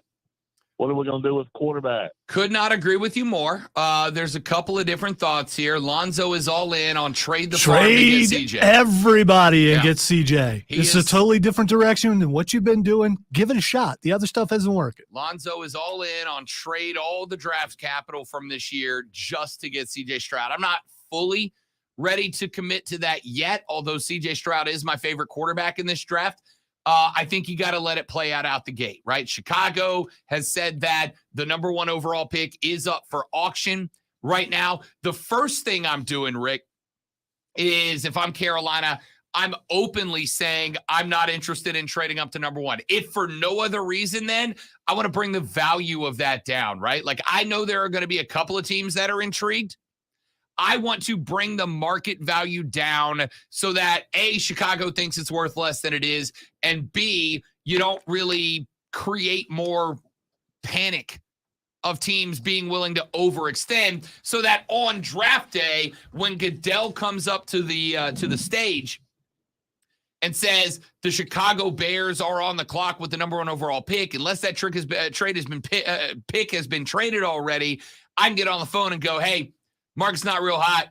I'll trade you our first. You're staying inside the top 10, and I'll give you a 2nd, 3rd, and 4th this year, and maybe they take the pick. But I think the other option is once those 2 come off the board in Stroud and Bryce Young, when those 2 guys come off of the board 1-2, now the picks that are sitting there at probably 4 through 8, you're going to have some quarterbacks on the board still. Will Levis out of Kentucky is on the board. Anthony Richardson, who is a prototype with a lot of questions about him, is on the board, but a ton of athleticism.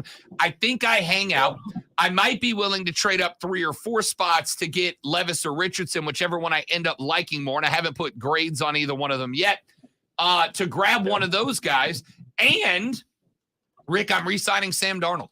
I will roll into this year with Sam Darnold, with either Levis or Richardson, and with Matt Corral, with a guy who is known for revamping quarterbacks, and I will see which one of those 3 guys between now and the preseason stands out the most and give them a crack. Well, let me tell you what I would do, Rob. Did you watch the games they just had this past weekend? The Pro Bowl? Or the Senior Bowl? Did you the Pro Bowl? Yeah. Did you see the quarterback from Las Vegas? He looks amazing. I don't care what they say about him. Why not trade for him? Derek Carr? Here's the thing. It's a big hit. It's a big hit, but he's still got a couple of years left in him. Oh, I don't hate that either. Derek, if we're going free agency, Derek Carr is right there. I'll tell you who I said on the show last Friday. The path for me right now, if I'm in charge, I'm bringing Jimmy Garoppolo over, right? Garoppolo's still young. He's got a lot of XP in the background, and he's a dude who has been to an NFC title game. He knows what it takes to get you there. I'd be fine with Derek Carr or Jimmy Garoppolo and still draft a quarterback at that 9 spot. Then I don't have to trade up, right? Now I can see who drops to me at 9. Me personally, I'm getting Jimmy Garoppolo. I'm picking either Levis or Richardson at 9. I'm keeping Corral on the roster, and I'm going to say whichever one of you 3 shines brightest is going to be our week 1 starter, and I don't hate that. If Derek Carr is an option instead of Jimmy Garoppolo, I'd be fine with that too. I agree with everything, and I love your wrestling segments. One of my best friends used to be superstar Billy Graham. Yeah, I don't know if you remember him. Very much. But we were great friends, and he's a good guy. Now, he's not – I think he passed away, but great guy, and I love your wrestling segments. Okay, keep them going. Alonzo is wonderful on the wrestling segments. Yeah, we keep him around just for that. Rick, appreciate you, big dog. Good to have you on the show, man. You too. Superstar. I'll tell you one thing about superstar Billy Graham, and I very much believe this, Lonzo. If superstar Billy Graham would have been 10 years younger, you'd have never heard the name Hulk Hogan. If superstar Billy Graham would have been born 10 years later, he would have been Hulk Hogan.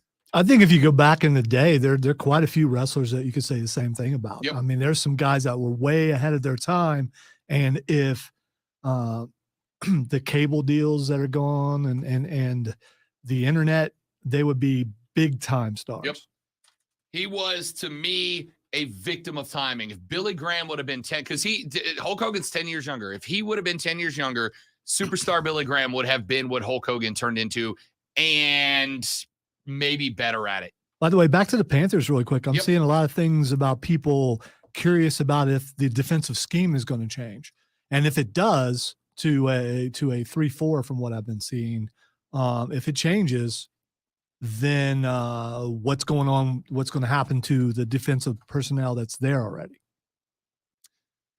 Here's one thing that I did obviously a lot of studying up on Evero after the announcement got made. Not as much as I'd like to. I'll be doing a lot more when we get off the air today.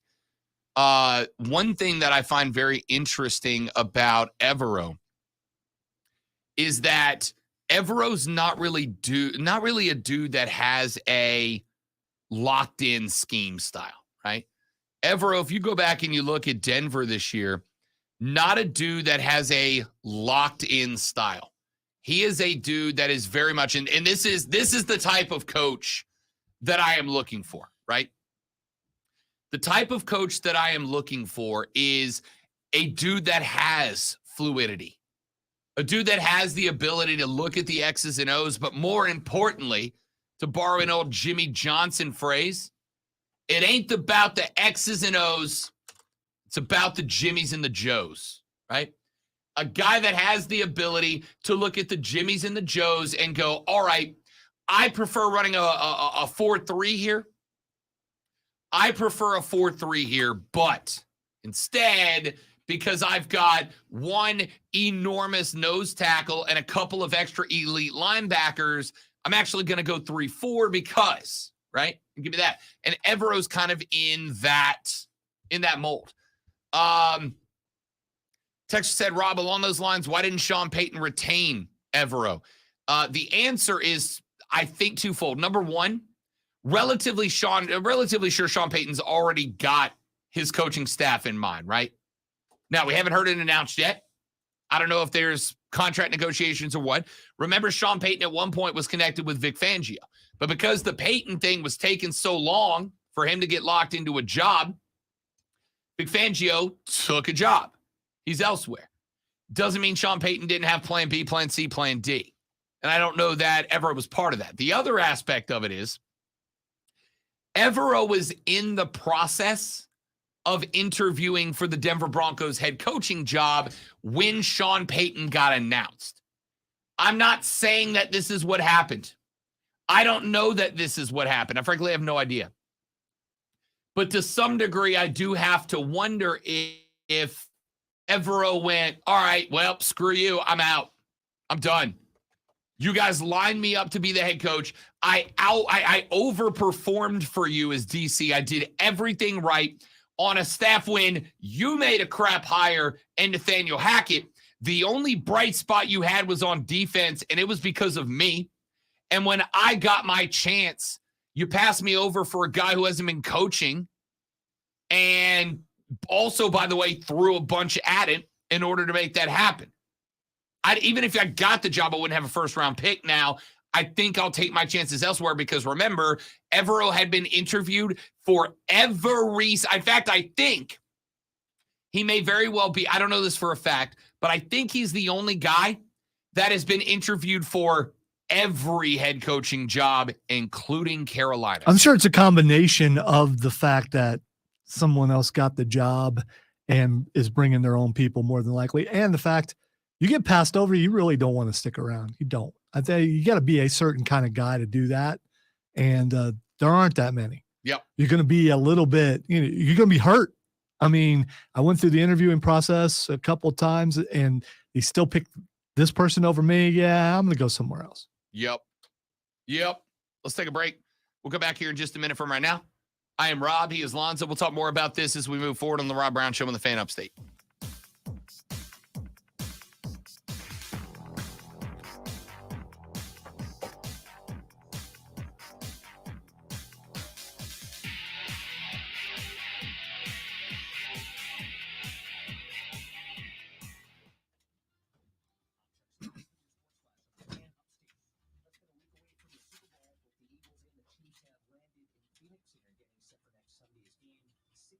Eastern, 3:30 Pacific kickoff. The Chiefs are back in the championship game for the third time in 4 years. They beat the Niners in 2020 and then lost to the Buccaneers in 2021. The Eagles are back in the game for the first time since 2018 when they beat the Patriots. At the Pro Bowl games over the weekend, things wrapped up with the NFC nipping the AFC 35-33. Wrestle Purist, an account with just under 40,000 followers, picked up the quote from Gunther, but put via Rob Brown Show and not my Twitter handle. So I just wrote him. I'm like, hey, quick question. No worries. Do you mind actually tagging me so I can, It's a good way to work. Yeah.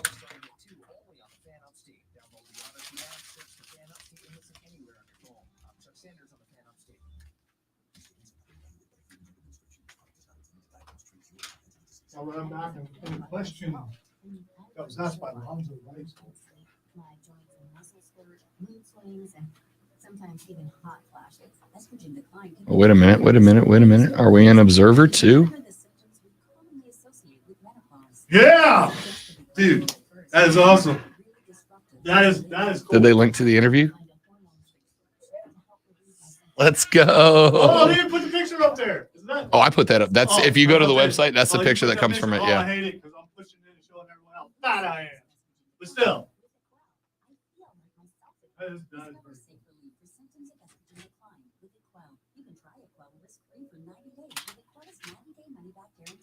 For more information and to get 20% off your first order, go to equell.com/news. That's EQUELLE.com/news for 20% off. equell.com/news. Did you know that Eagles sells more organics than any other store? Or do they run out of dairy? Or do they only serve USDA choice and prime meat? Did you know that they have more local craft food than any place else? Or that they have energy smart stores? Or that they professionally slice and package imported cheese from Europe? Did you know about the giant international aisle, local farm partnerships, curbside pickup, wine department? Or that they donate 3,956 meals a day to local food banks? Who you do? It's all in the bag. Eagles, low prices, love the savings. I'm curious about how that sort of thing gets out there. Does it just someone happen to hear it or see it? I mean,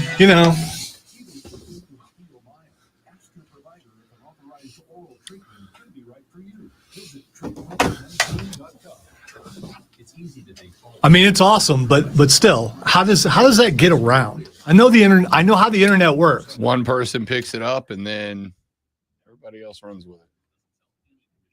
Did we get on the radar with the Paul White thing a little bit? And because of that. Oh, yeah. Without a doubt.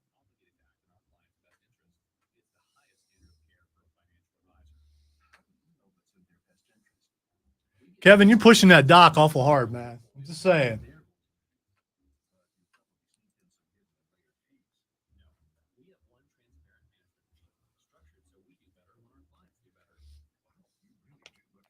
All right, so what I'm doing is I'm considering us on a scale of being kind of small compared to a lot of the things we're getting picked up by. So it's a big deal, but I mean, there's probably stories like this that happen in interviews like this that go unnoticed. Mm-hmm. And that's why I'm curious as to how a couple of things we've done have gotten picked up. I don't want that to stop. I just I'm interested in the process. So organically, not manufactured like some radio shows do, and TV outlets and internet and podcasters do. We organically have been able to get picked up by people that we really want to pick us up because we know that we're all big time wrestling fans. I think that's just really cool.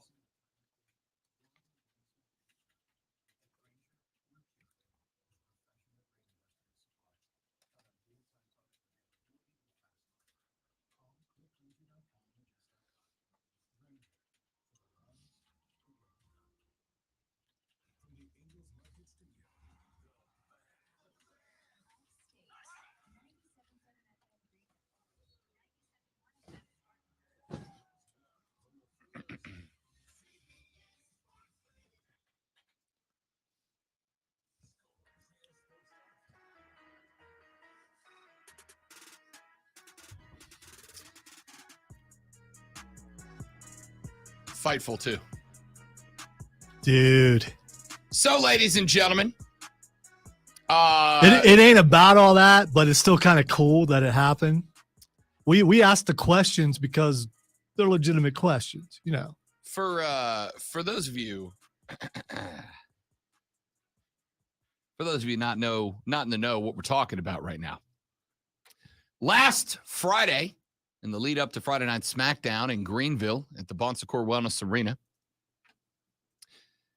we had your reigning, defending, undisputed WWE Intercontinental Champion Gunther on the radio show with us. Now, Gunther had what I think was which was most certainly and definitively the best performance in the Men's Royal Rumble just a handful of days before that. Went Iron Man, went from 1 to 39, and lost to the only guy who could have won it, Cody Rhodes. Gunther was on the show, and Lonzo specifically, asked him about the stare down between he and Brock Lesnar.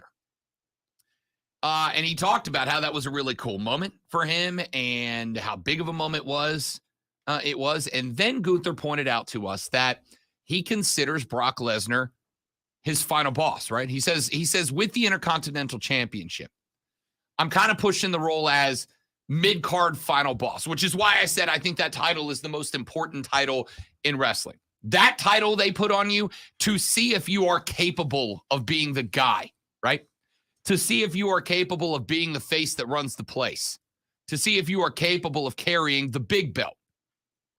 And they strapped it on Gunther to see if Gunther can be a guy who could work at the highest level. And I think the answer now is definitively yes, right?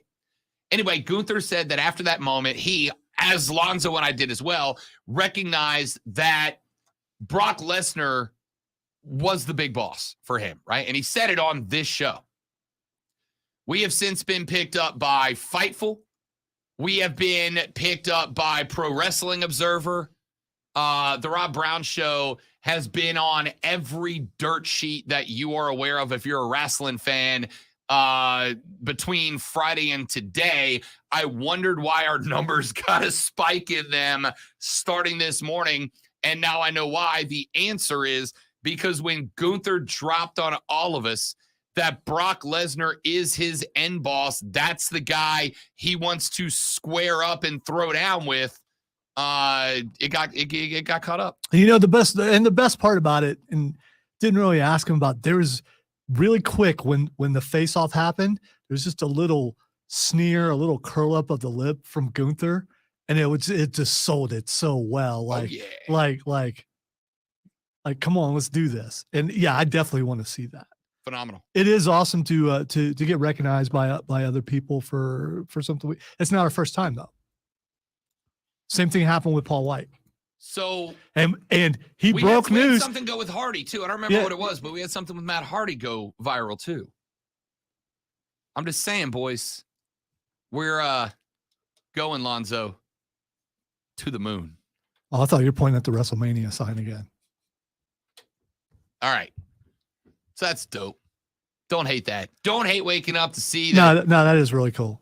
Every dirt sheet picked us up. Yeah, I just picked up like 14 followers this morning too. I didn't know what was going on. I'm like, what is happening right now? And now we know. Send some of those my way. But the Shane Beamer's interview helped me out with that too. I don't care about it too much. I don't even know if I'm at 1,000 yet, but I'll have to look and see. I'm telling you, buddy. To the moon.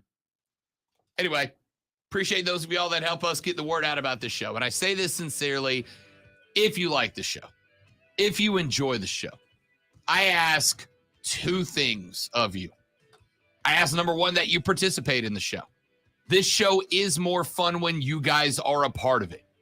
Want you to be a part of it. Text, tweet, call, email, whatever you want to do. The show's more fun when you guys are a part of it. And two, if you enjoy the show, please spread the good word. Tell people. Tell your sports friends about it. Tell them about the podcast version if they are working during the show. Tell them about the show live. Tell them to listen on the Alexa, free on the Odyssey app. Help us grow the show. We want to continue to take this thing to new heights, and we can only do that with your help. So thank you. We appreciate it. And let's spread the word, shall we? 1 hour left. We hit it hard when we come back on the Rob Brown Show in the Fan Upstate.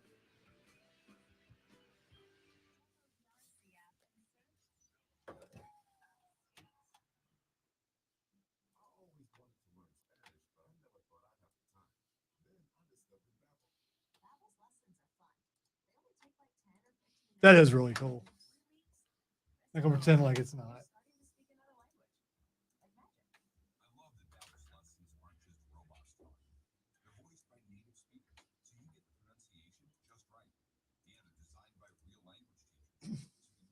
Got to play my Gunther liner Saturday too. Gunther. He deserves a chop.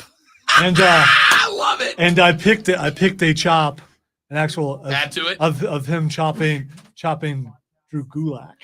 Oh, and it's so loud. It just break Gulak. I don't know. Love it. Thank you, Skrilla.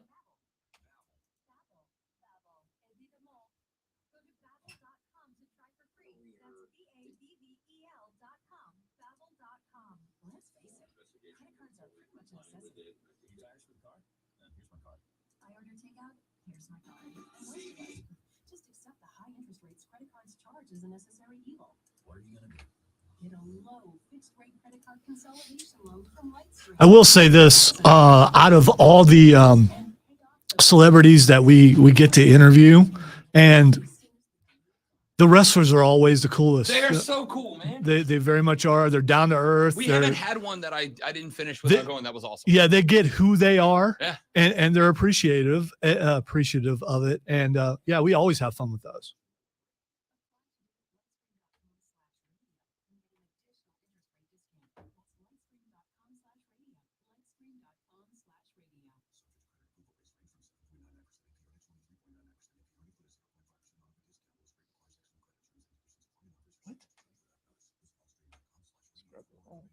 How? How's that the...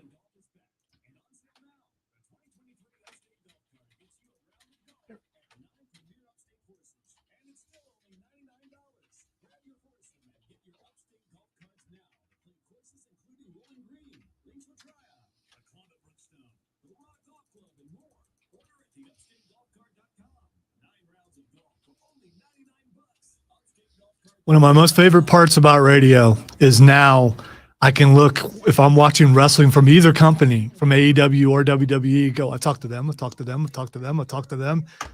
I can't believe I talk to them and them. It's just so cool.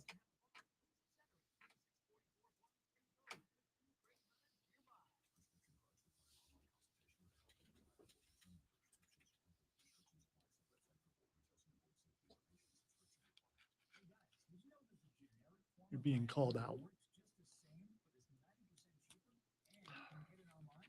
Sure do. Bubba Brooks 86. Check everything, buddy. Thank you very much. Yeah, you were in on the D&D stream with us Saturday night on Ray D&D-O. Stop it. It's just not. It's not. Lonzo, it's creative. It's not, It's catchy. not. It's branded. I'm getting the t-shirts made for next session. I'm not wearing that. Ray D&D-O. Unless Come on, man. unless the logo is really good. It's just, I mean, you gotta sell me with your production. Name Okay. alone, you're not getting it from. Okay. Okay. My man Steven said, I share this stuff. I've been scolded for not inadvertently sharing it to my HOA group. Well, then we probably shouldn't talk bad about HOAs on the show. That's not gonna stop me. Sorry, Steven. What do I know about HOAs? I live in the woods. Can I just say though, and I made this realization during the show, I have more fun cheering for the heels. I just do. I have more fun getting stink eye from children cheering for the heels. Oh, it's not just children that you get it from. Oh, I know. My entire section, they were not loving anything you were doing. When Imperium came out, I gave the stance. I lost it. I popped hard for Imperium. When Imperium was getting false finishes, I was coming up out of the seat for it. And I did hear at one point, there were like 4 kids and their dad behind me. One of them asked, why is he cheering for the bad people? That's when you turn around and glare and go, because I am one of them. Because I am the heel. Stop it, Hudson. I'm definitely, I see what you're doing. By the way, Bubba, as I explained earlier, my character is not a happy character. Not like I am here. My character on Dungeons and Dragons is a very dark character. Only a couple people know the true backstory for it. And if you knew, and maybe you will eventually, you'd understand why if I'm immersed in what I'm doing, I'm not going to smile. I am not going to do any of that. I am probably the guy you don't really want in your group. Unless you know you want to take down enemies. Lonzo dropped the line of the decade on us when he said, another one, who was it? Matthew's character said, your God is a murderer. And Lonzo said, I never said he wasn't. I was like, incredible moment.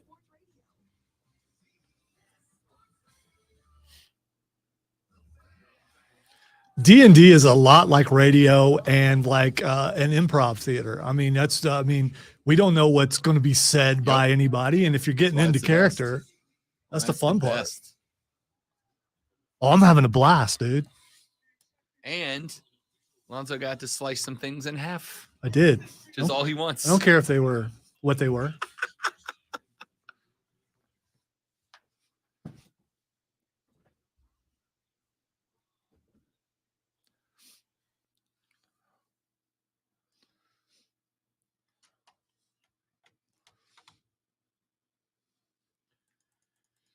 The third, the final, the best, the money hour of the Rob Brown Show goes now. This is the Fan Upstate. Welcome back, y'all.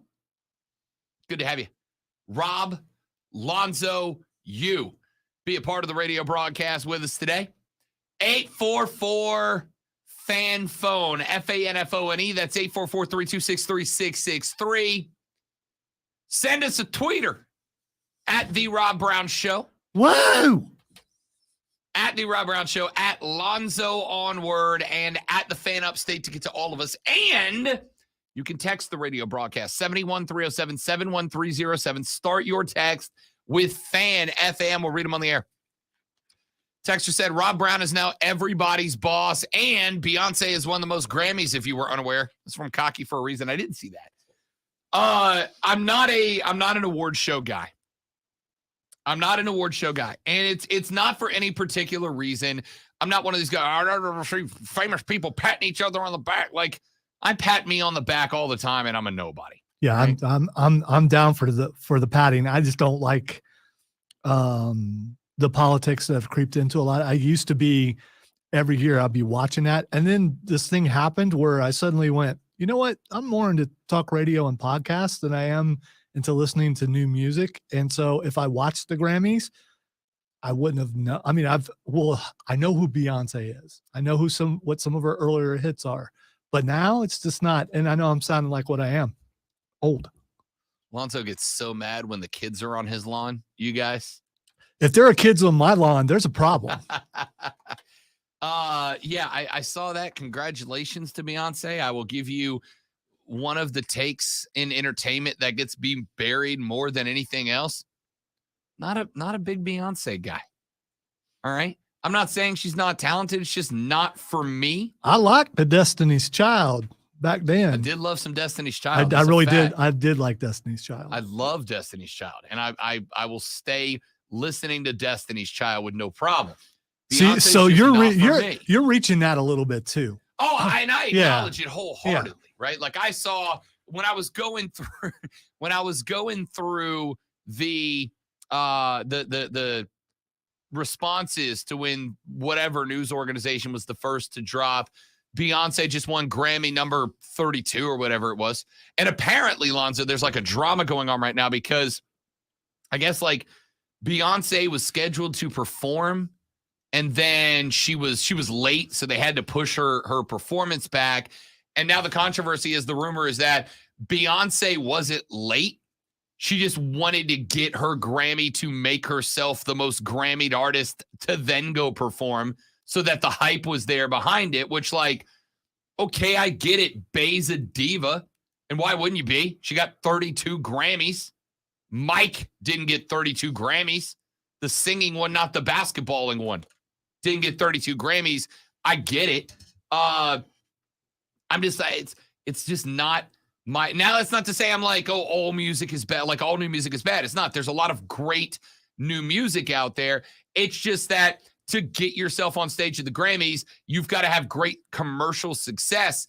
And the majority of the stuff that is new that I listen to is not heavily commercialized. When I go into our restroom and someone has one of these stations on from down the hall and I hear a song and I go, okay, I heard that beat growing up that my mom used to play. That's a 50s beat.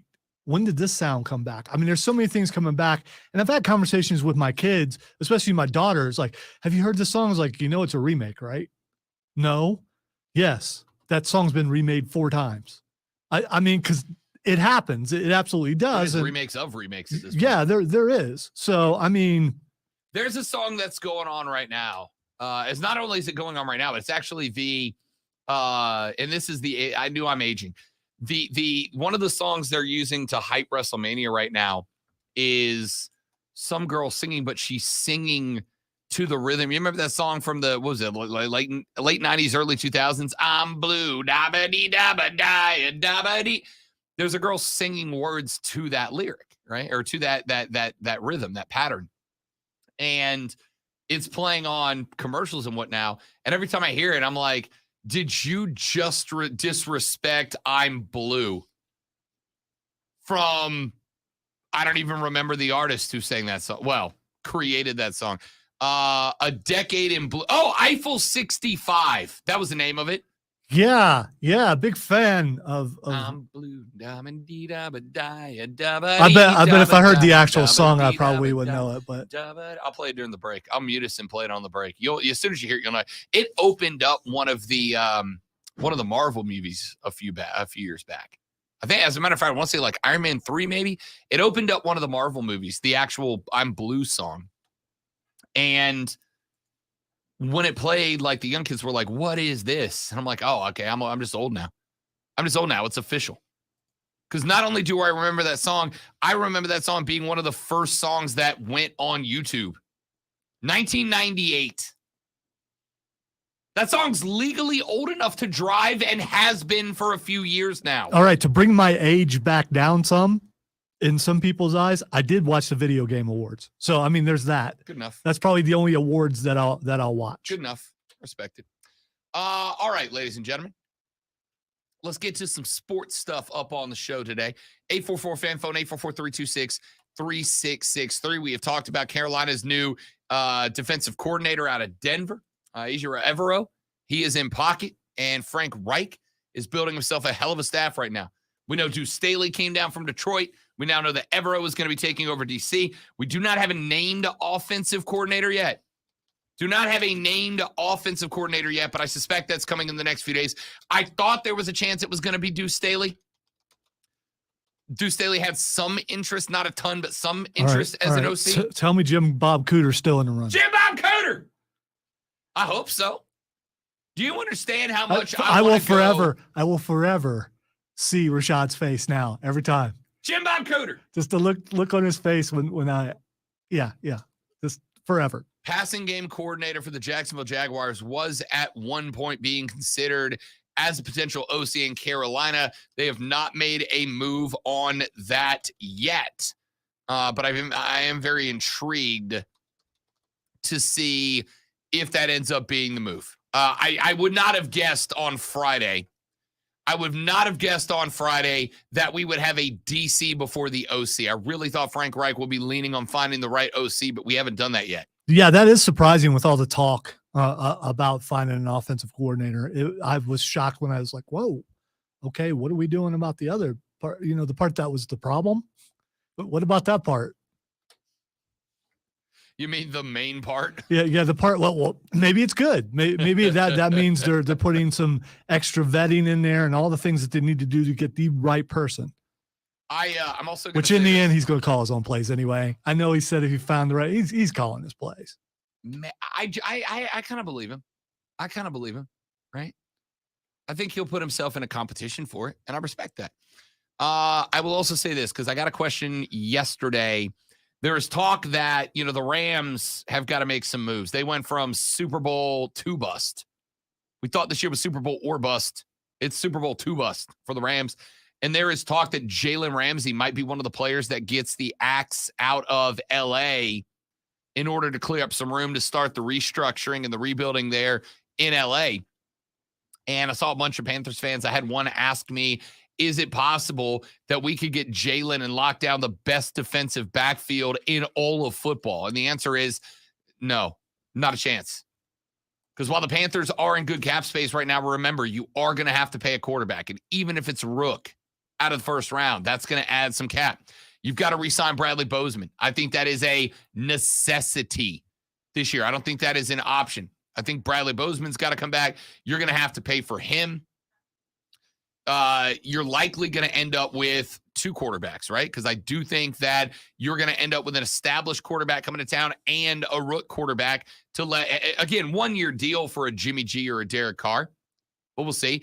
And on top of that, you're going to end up with an already very established defensive backfield with two cornerbacks and JC floating around too.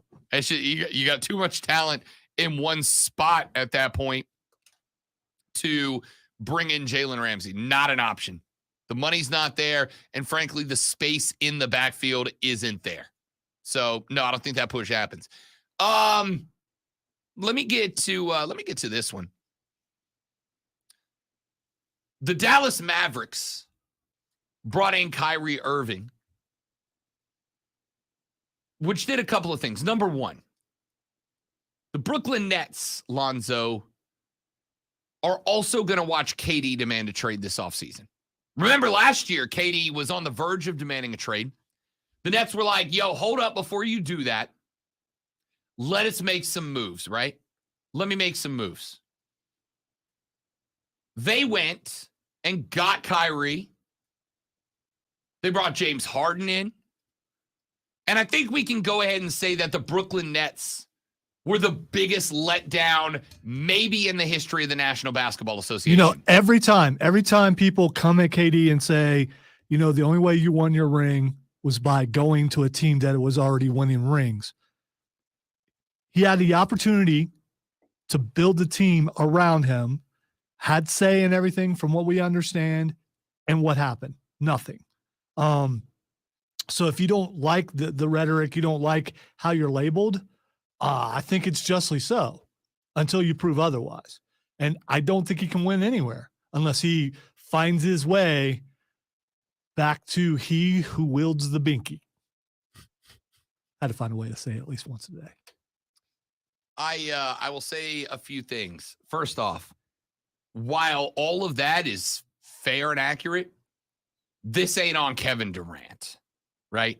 Isn't it though? No. Isn't it? He did, you know what LeBron gets criticized for? He called some guys, hey, come to Brooklyn. Yeah, We're going to do this in Brooklyn. Did he know KD was going to snap?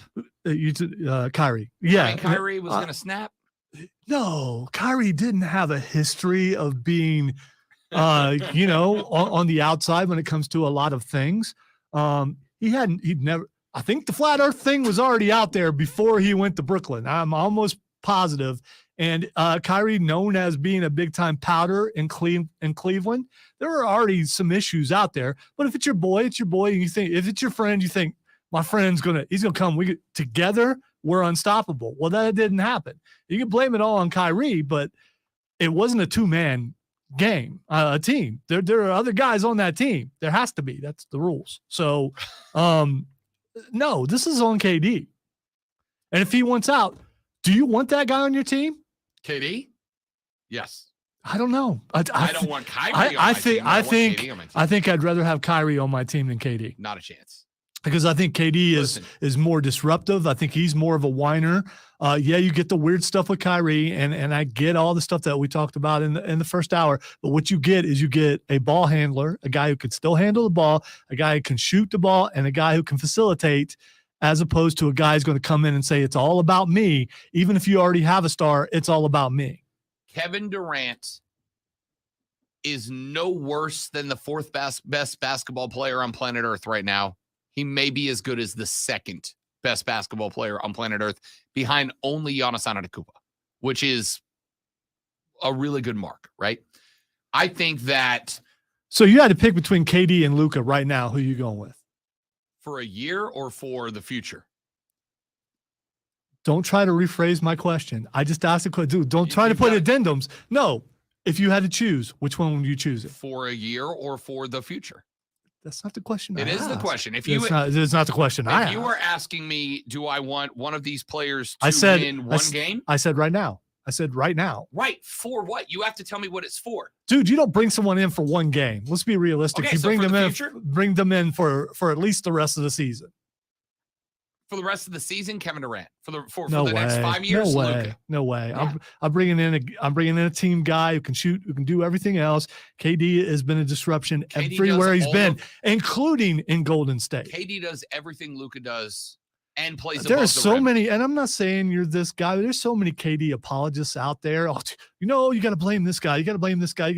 Well, let's be consistent here. Did KD every team he's been on, including where he started, there's disruption and everyone left. That's just how it happens. The only one that stayed together as a team is Golden State, because that nucleus was so tight that he finally had to leave himself. Did KD? All right. So let me start with this aspect, then I'll get to the question.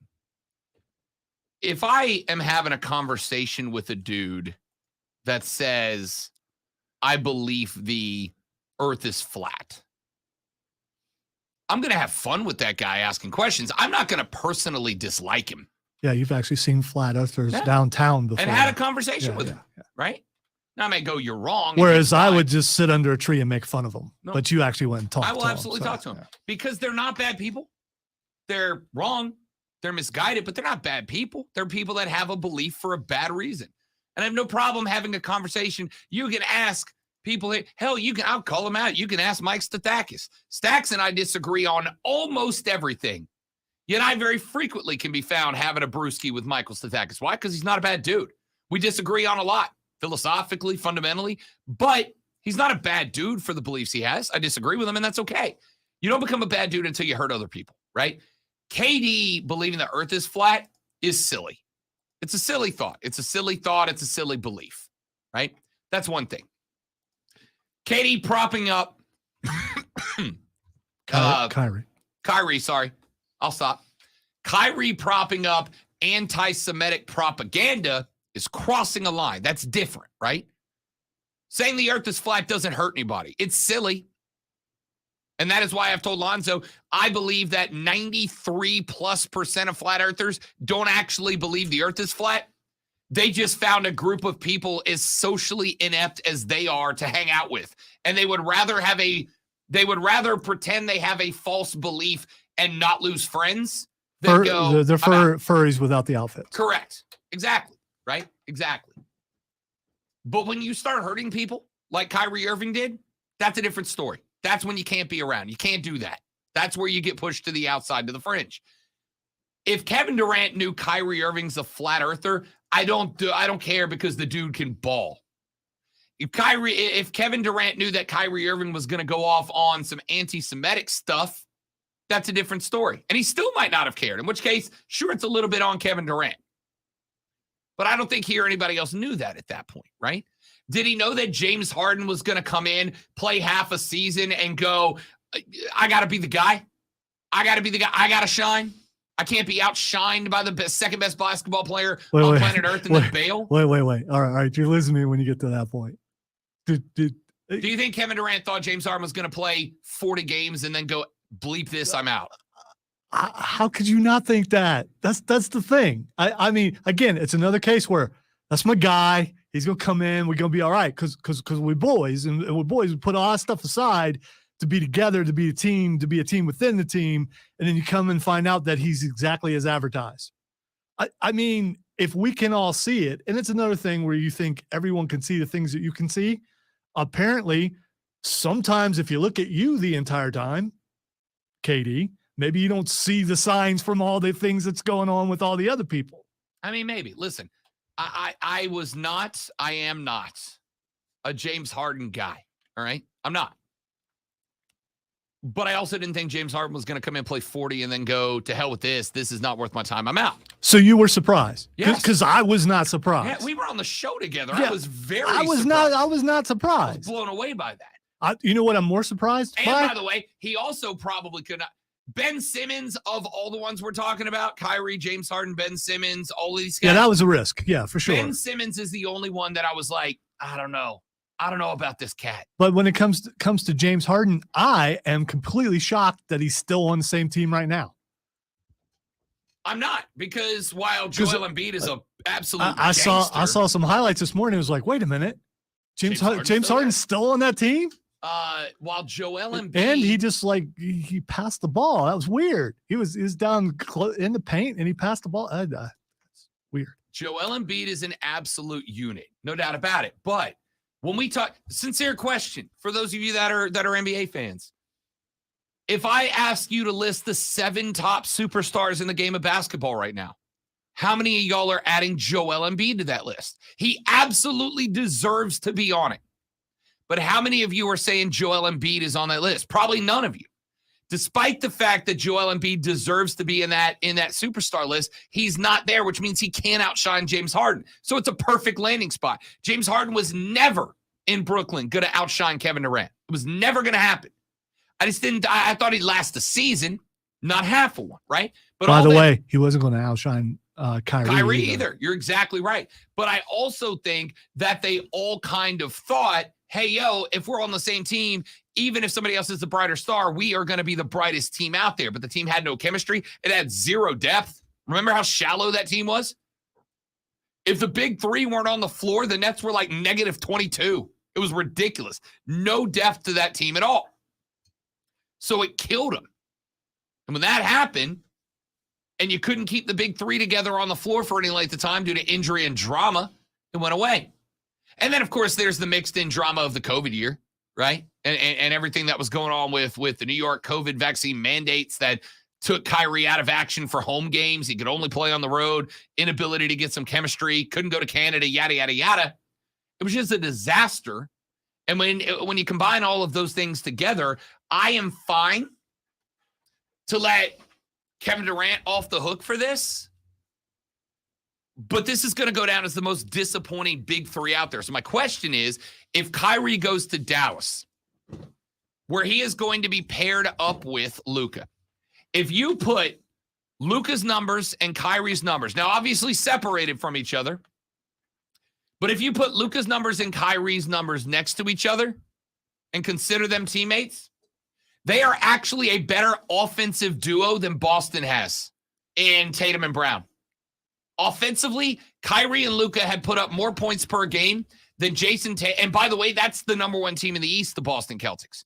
That could be one of the better offenses. I think Dallas wins the West if this works out. The problem is, what unintended Kyrie BS does he do when he gets to Dallas?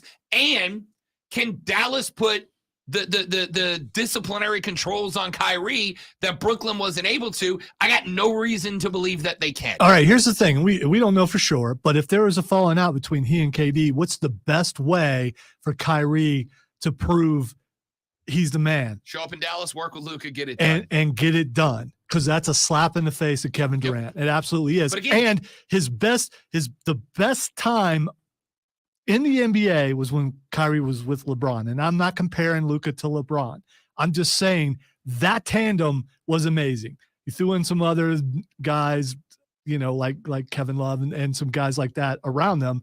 But those two guys together were amazing. And I think he could do something similar in Dallas. I think he could. I think I said this when they teamed up. The Brooklyn Nets, if they keep their heads on their shoulders, could be the greatest offensive team in the history of the National Basketball Association. If Harden, KD, and Kyrie worked well together, they could have averaged 150 points a game, and I'm not being sarcastic. I'm serious. They could have put up $150 a game, but they just couldn't get their lives together, right? If Kyrie goes to Dallas, if this is about Kevin Durant, and I don't think it is. I think Kyrie hates the Nets because, remember, the Nets suspended him. The Nets have slapped him down. When he was fighting the vaccine mandates, the Nets didn't have his back. I think he's just mad at Brooklyn, at the team, not KD. If he goes down to Dallas and he wants to prove something to Brooklyn, he needs to show up, show out, play with Luka, get it done, win the West, go to the NBA Finals, and be like, hey, could have had it if you had my back. But he's also Kyrie. He's also a guy that thinks he's the smartest guy in the room no matter what room he's in. And that's killed his career. Anyway, Joey B says, my question is, what happens the first time it's crunch time and Kyrie ignores Luka and goes rogue? Dallas turns on him. Because while he is the added gun, Luka's the baby face. That's a fact. Let's take a break. We'll come back. You want some more NBA talk? We can get it. Andy Staples has just put up a very interesting tweet that I'm very excited to get Lonzo's reaction. Andy Staples just walked through, he's from The Athletic, just walked through the timeline and the deals of what Jaden Rashada's NIL was supposed to be at Florida. And I'm going to be real with you, even as an NIL guy, my eyes just popped at this. So what numbers was the Gator Collective offering Jaden Rashada to be a Florida Gator? You'll be intrigued. Promise. The Rob Brown Show's on your radio. It's the Fan Upstate.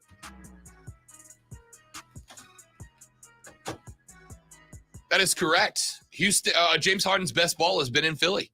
But why is that, right? Because he's got Joel Embiid, a bona fide star behind him, who is never going to outshine James Harden on an NBA screen. No matter whether he deserves to or not, it's irrelevant. He's never going to do it. And he's got a team that's built around the PG being the captain, the elite. You can't put James Harden with another bona fide superstar. It will not work. But it works with Joel Embiid because he's the one guy that deserves to be in that group and isn't. It's just that simple. All right, we'll be right back. Don't go anywhere.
believe so. All right, I just played "I'm Blue Dabba Dee Dabba Die" for Alonzo. He recognized it.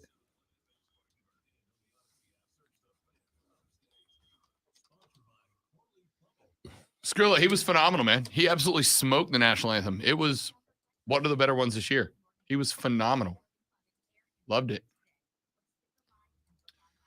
If the Charlotte Hornets start winning games, can they start getting treated like the home team of this? This market doesn't have a home NBA team, do they, Alonzo? I've been trying to push NBA talk around here for years. I think if anything, Atlanta would be more maybe because it's been around longer. But this team, this I realize the Hornets have been around for a while, and then they weren't, and then they were. Yeah. So I mean, I genuinely don't think this team has, this market has an NBA team. I can talk Hornets, and it never gets response. I get more response from Katie and Kyrie segments than I get from because the NBA is more about their stars than it is the teams in a lot of ways. Not wrong.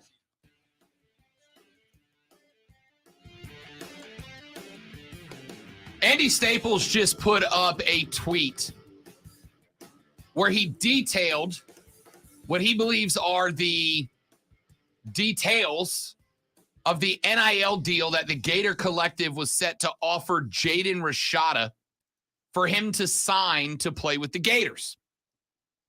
He put it up in a report on The Athletic, and he screen grabbed the details of the NIL deal. Here they are, Lonzo.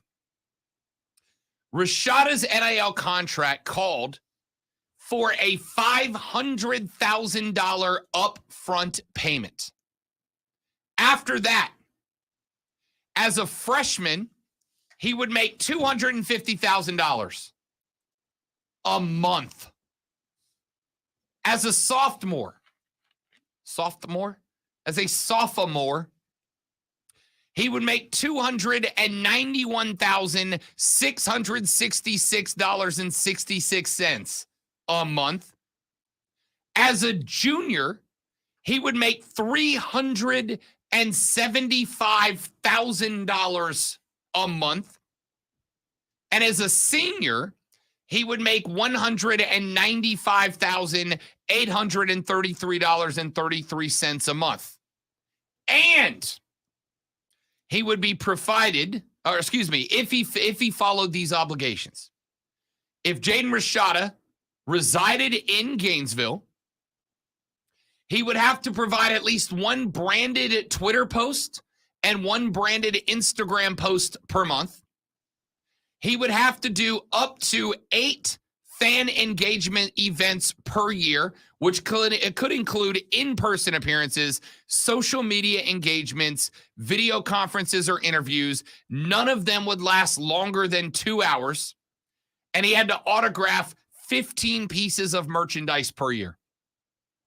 So if Jaden Rashada played football at Florida, went to school at Florida, lived in Gainesville, did one branded post on Twitter and Instagram per month, did up to 8 fan engagement events per year, including social media engagements, video conferences, interviews, or in-person showings, none that lasted more than 2 hours, and autographed a whopping 15 pieces of merchandise per year, then he would have made $500,000 by signing on the line, $250,000 a month as a freshman, over $291,600 a month as a sophomore, $375,000 a month as a junior, and $195,800 a month as a senior.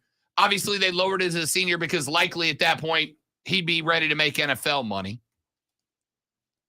My response to that, to quote a great philosopher, Alonzo, is, damn, that's a lot of money, dog.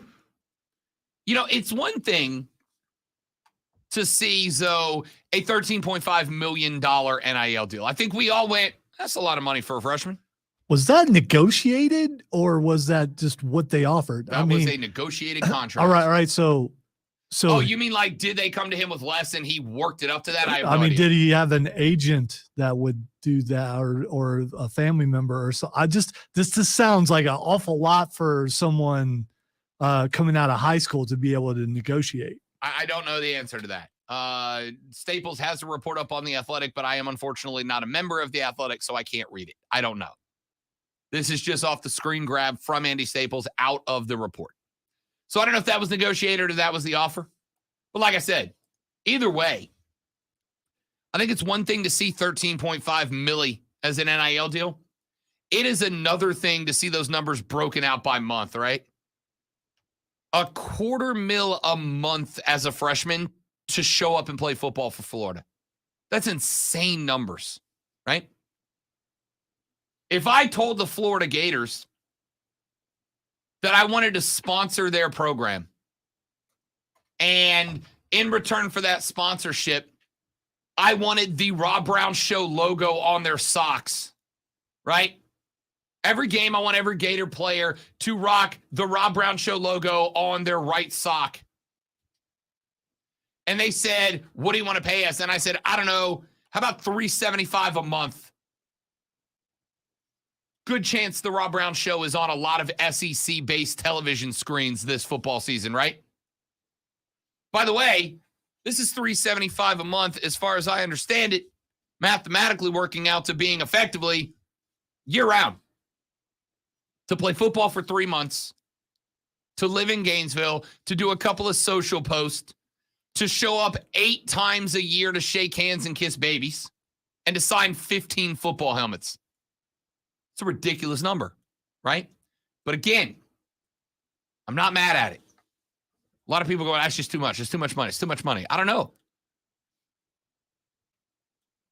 In the system we have, in the way we want our economy to work, every good and or service has a market value.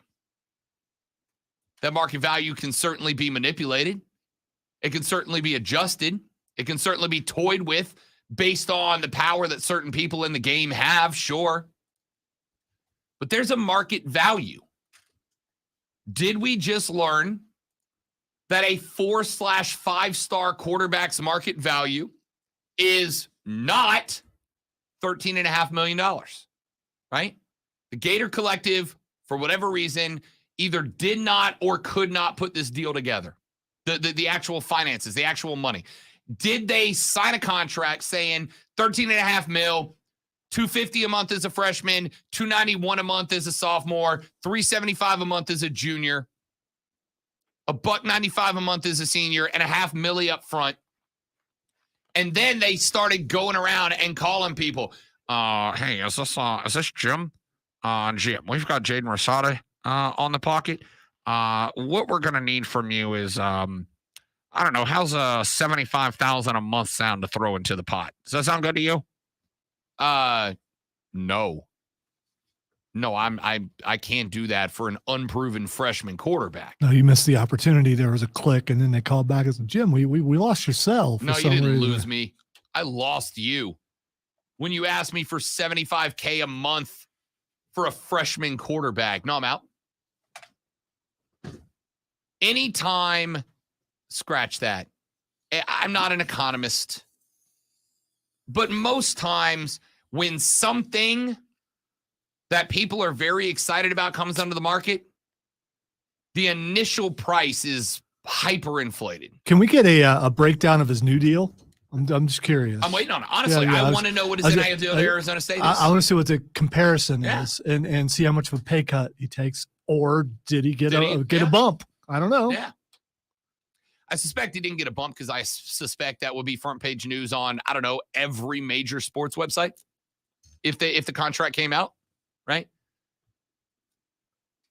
I am curious as to what NIL deals he has at Arizona State, because I honestly thought if he ditches Florida, I wonder if he goes back to Miami. Of course, that would have required Miami to be like, nah, dog, right? You flipped this off the first time. We don't want you here. Sounds like the sort of thing that politics will get involved with eventually when they realize how much money's involved, and they would like to have some of that. But again, well, sure. I mean, listen, I suspect that all of these are going to have to be taxed, right? Part of the reason that Florida is able to get as many good athletes as they do is because at the professional level is because there's no state income tax in Florida, right? Tom Brady had to give less money back to the government to live in Florida than he did if he'd have stayed in Boston.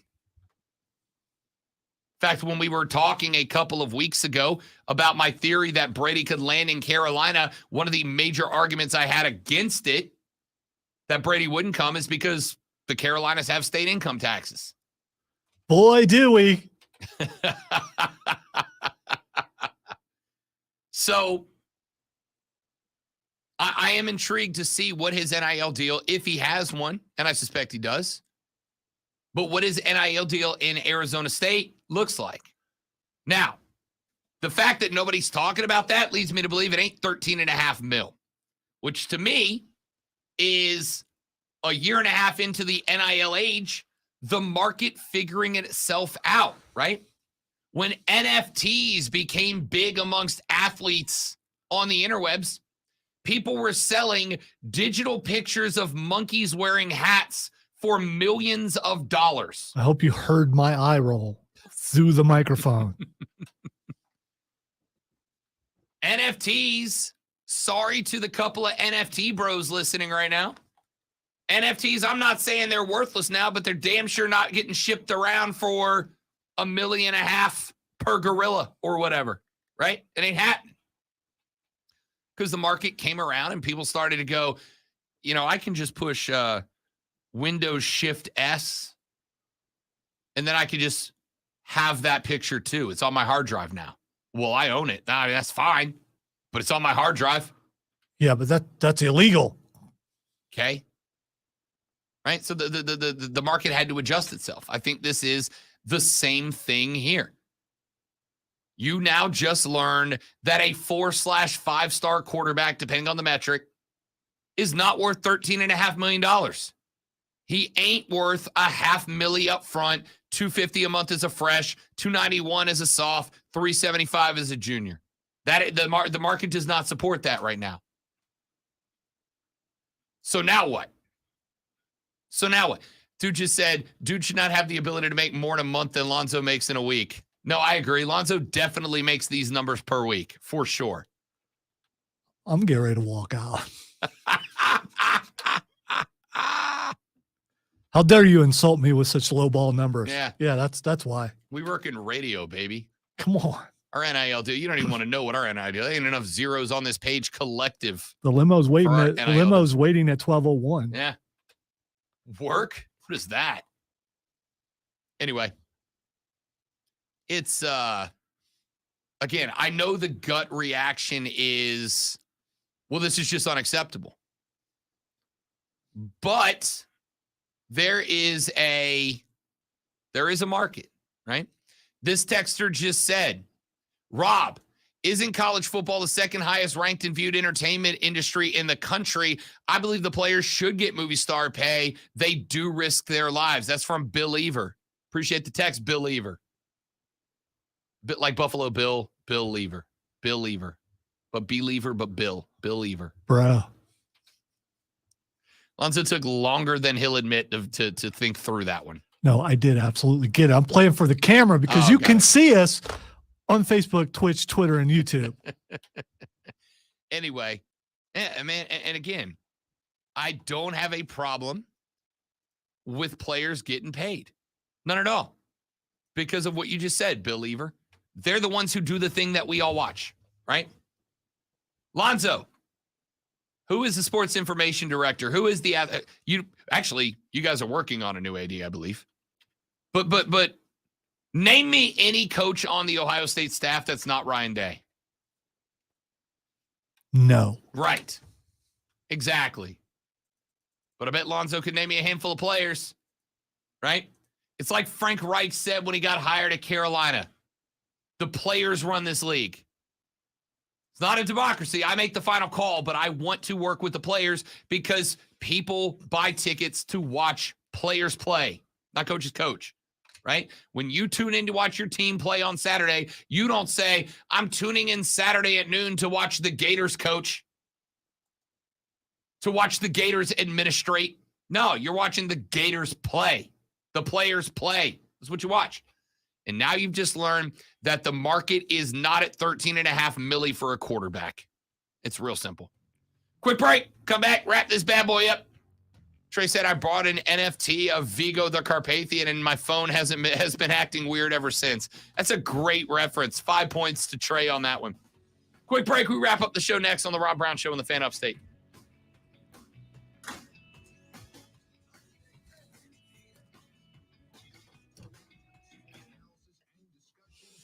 Oh, man. I was telling Lonzo earlier, my nephew Lou is in town. Came up to watch the hockey game with me yesterday. But obviously, we had to do more than hockey. So the last few days, I've been taking him around to see the falls downtown. We went up to Asheville on Saturday to let him roll around and go see the mountains and all that. And I do not have it in me anymore to climb on every rock and boulder in the Carolinas. See, I don't know about Florida. Are there a lot of rocks and boulders No. in Florida? Because I was thinking this is probably kind of a new experience for you. No, I mean, I grew up like as a 1%er. We used to fly out to Colorado for ski trips. Ah, there we go. There we go. We used to travel the Carolinas when I was a kid. So, like, I've always done it. But again, all of those statements involve when I was a kid. My soon-to-be 38-year-old behind climbing out onto the rocks at Falls Park. How old's the rest of you? Could have work done. I don't know. I mean, you know. That's a good joke. I like that joke. That's a good joke. I apologize for derailing your point. You're good at it. I am. You're good at it, and I'm used to it. Yeah, well, it doesn't stop at home. I'm telling you. Poor Miss Lisa. Not just her. Oh, she gives as good as she. I know. Yeah, We've met. Yeah, we've met. I have taught my son how to not pause though. Don't pause around me because. Did you catch when Roman was talking the what chant started? Yeah, and then as soon as it did, he just kept going. He changed his cadence, which is what you got to do to diffuse that. Yeah.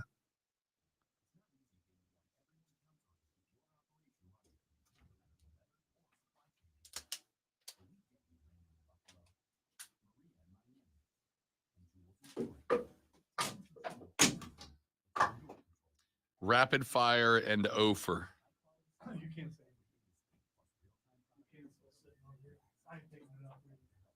Oh, dang, I forgot about that. Yeah, I'll get it. Just leave it.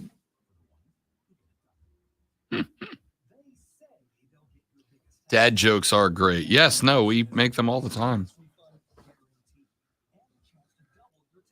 No, man, I upped it. It's grandpa jokes. There we go. Grandpa jokes. Also known as papa jokes.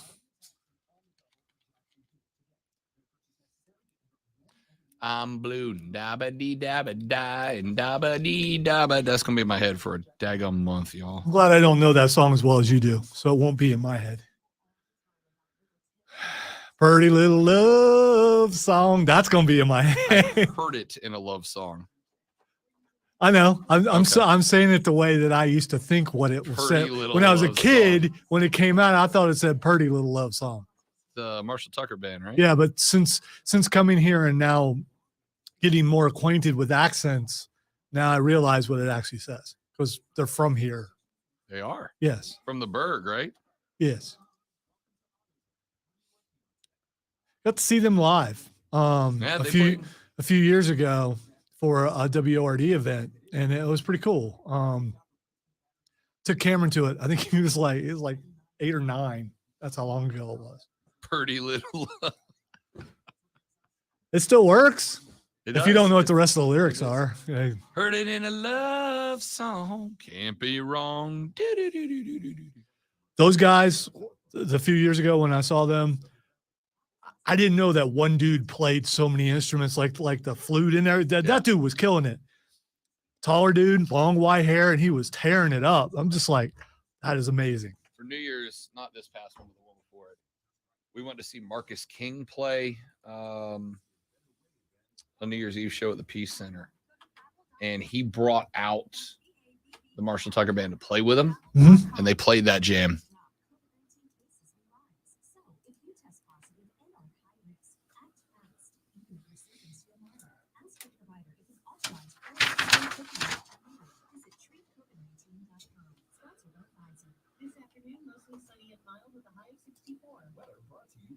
Specialized Recruiting Group. The Specialized Recruiting Group takes an individual approach, placing people in contract and full-time roles. srgexpress.com.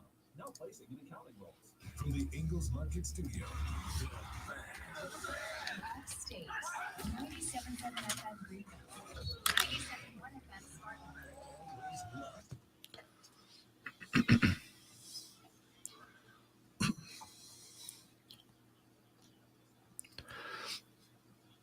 Time for Twitter Trending Topics, where I tell Rob what's trending, and he tells everybody, all of us, every single person in the entire existence of humanity and other species, why it's trending. The first thing that's trending is loaded tots. I have no idea what the hell is trending. You're going to be happy about this, though. What I will tell you on what I assume is National Loaded Tots Day is that loaded tater tots are perhaps the most disrespected and underappreciated side in the history of sides. I'm a big fan of the tots. I eat them every morning because I enjoy them, especially in the air fryer. No, Domino's coming out with loaded tots. Here are the flavors so far, or however you want to garnish these. I don't know. Philly cheese tots. Love it. Cheddar bacon tots. Love it more. And melty 3 cheese tots. I'm power ranking those 2, 1, 3. Yeah, I'd be curious as far as the Philly cheese, what kind of meat we're actually getting, and the thickness. Yeah. And all that kind of stuff, because you don't want to overpower the tots. Correct. And that's I will also say this about dishes with multiple cheeses mixed together. I'm a big cheese guy, right? I'm a 1%er. I'm a big cheese guy. But I'm also going to tell you that if you have multiple cheeses, you have to have either all strong or all mild cheeses, right? There's no point in putting a pepper jack on top of a soft cheese, because the pepper jack's going to dominate. And most of the time when people make these multi-cheese dishes, they give you one hard cheese and a soft cheese or two. And it's like, what's the point of the extra cheese? So until I taste it and make sure that you've either got 3 really well blended soft or hard cheeses, there's kind of no point to it. All right. The question is, why is this trending? Did Domino's make this trend somehow, or are people really excited about tots? I'm going with the tots. All right. Time for one more. Assassin's Creed Valhalla is trending. You know, I have not played it yet. I did put on the Xbox over the weekend, Lonzo, and I can't remember the names, but I put the one from Ancient Egypt on the Xbox, and I put the one from Greece, Ancient Greece on it. Which I haven't finished yet. I just got sidetracked and I already put like 60, 70 hours. There's a lot to that game. Yeah, there is. It's a huge map. Assassin's Creed was at one point my favorite video game franchise of all time. When it was more history and less aliens and artifacts, I absolutely adored Assassin's Creed. When it was like, this is the underground story about how this history was written. When they started wrapping gods, goddesses, and aliens into it, I was like, all right, dude, Greece though, you get to Greece one's great. No, you get to meet Socrates and some guys like that. I've enjoyed the hell out of that so far, but I assume I'm working up to the point where I'm going to want out.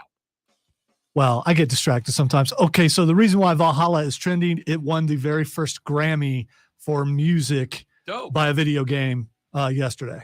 Retroactively awarded to the Halo soundtrack. Halo's music made that game. Eris's theme from Final Fantasy VII. I don't hate that one either. Ladies and gentlemen, that is it for us. The Monday edition of the Rob Brown Show is in the bag. We will be back tomorrow. We will do it again, but better somehow. We'll figure it out. He's the great one. My name is Rob Brown. Thank you all so much for listening. If you're enjoying the show, do us a favor. Tell a friend, tell a family member, have them subscribe to the podcast and listen to the show. We'll see you back here tomorrow on the Rob Brown Show and the Fan Upstate. Later, brother.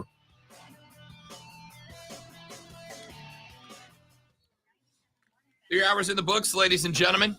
I've got one more day to play with the nephew, so I'm going to get some clips up for you guys.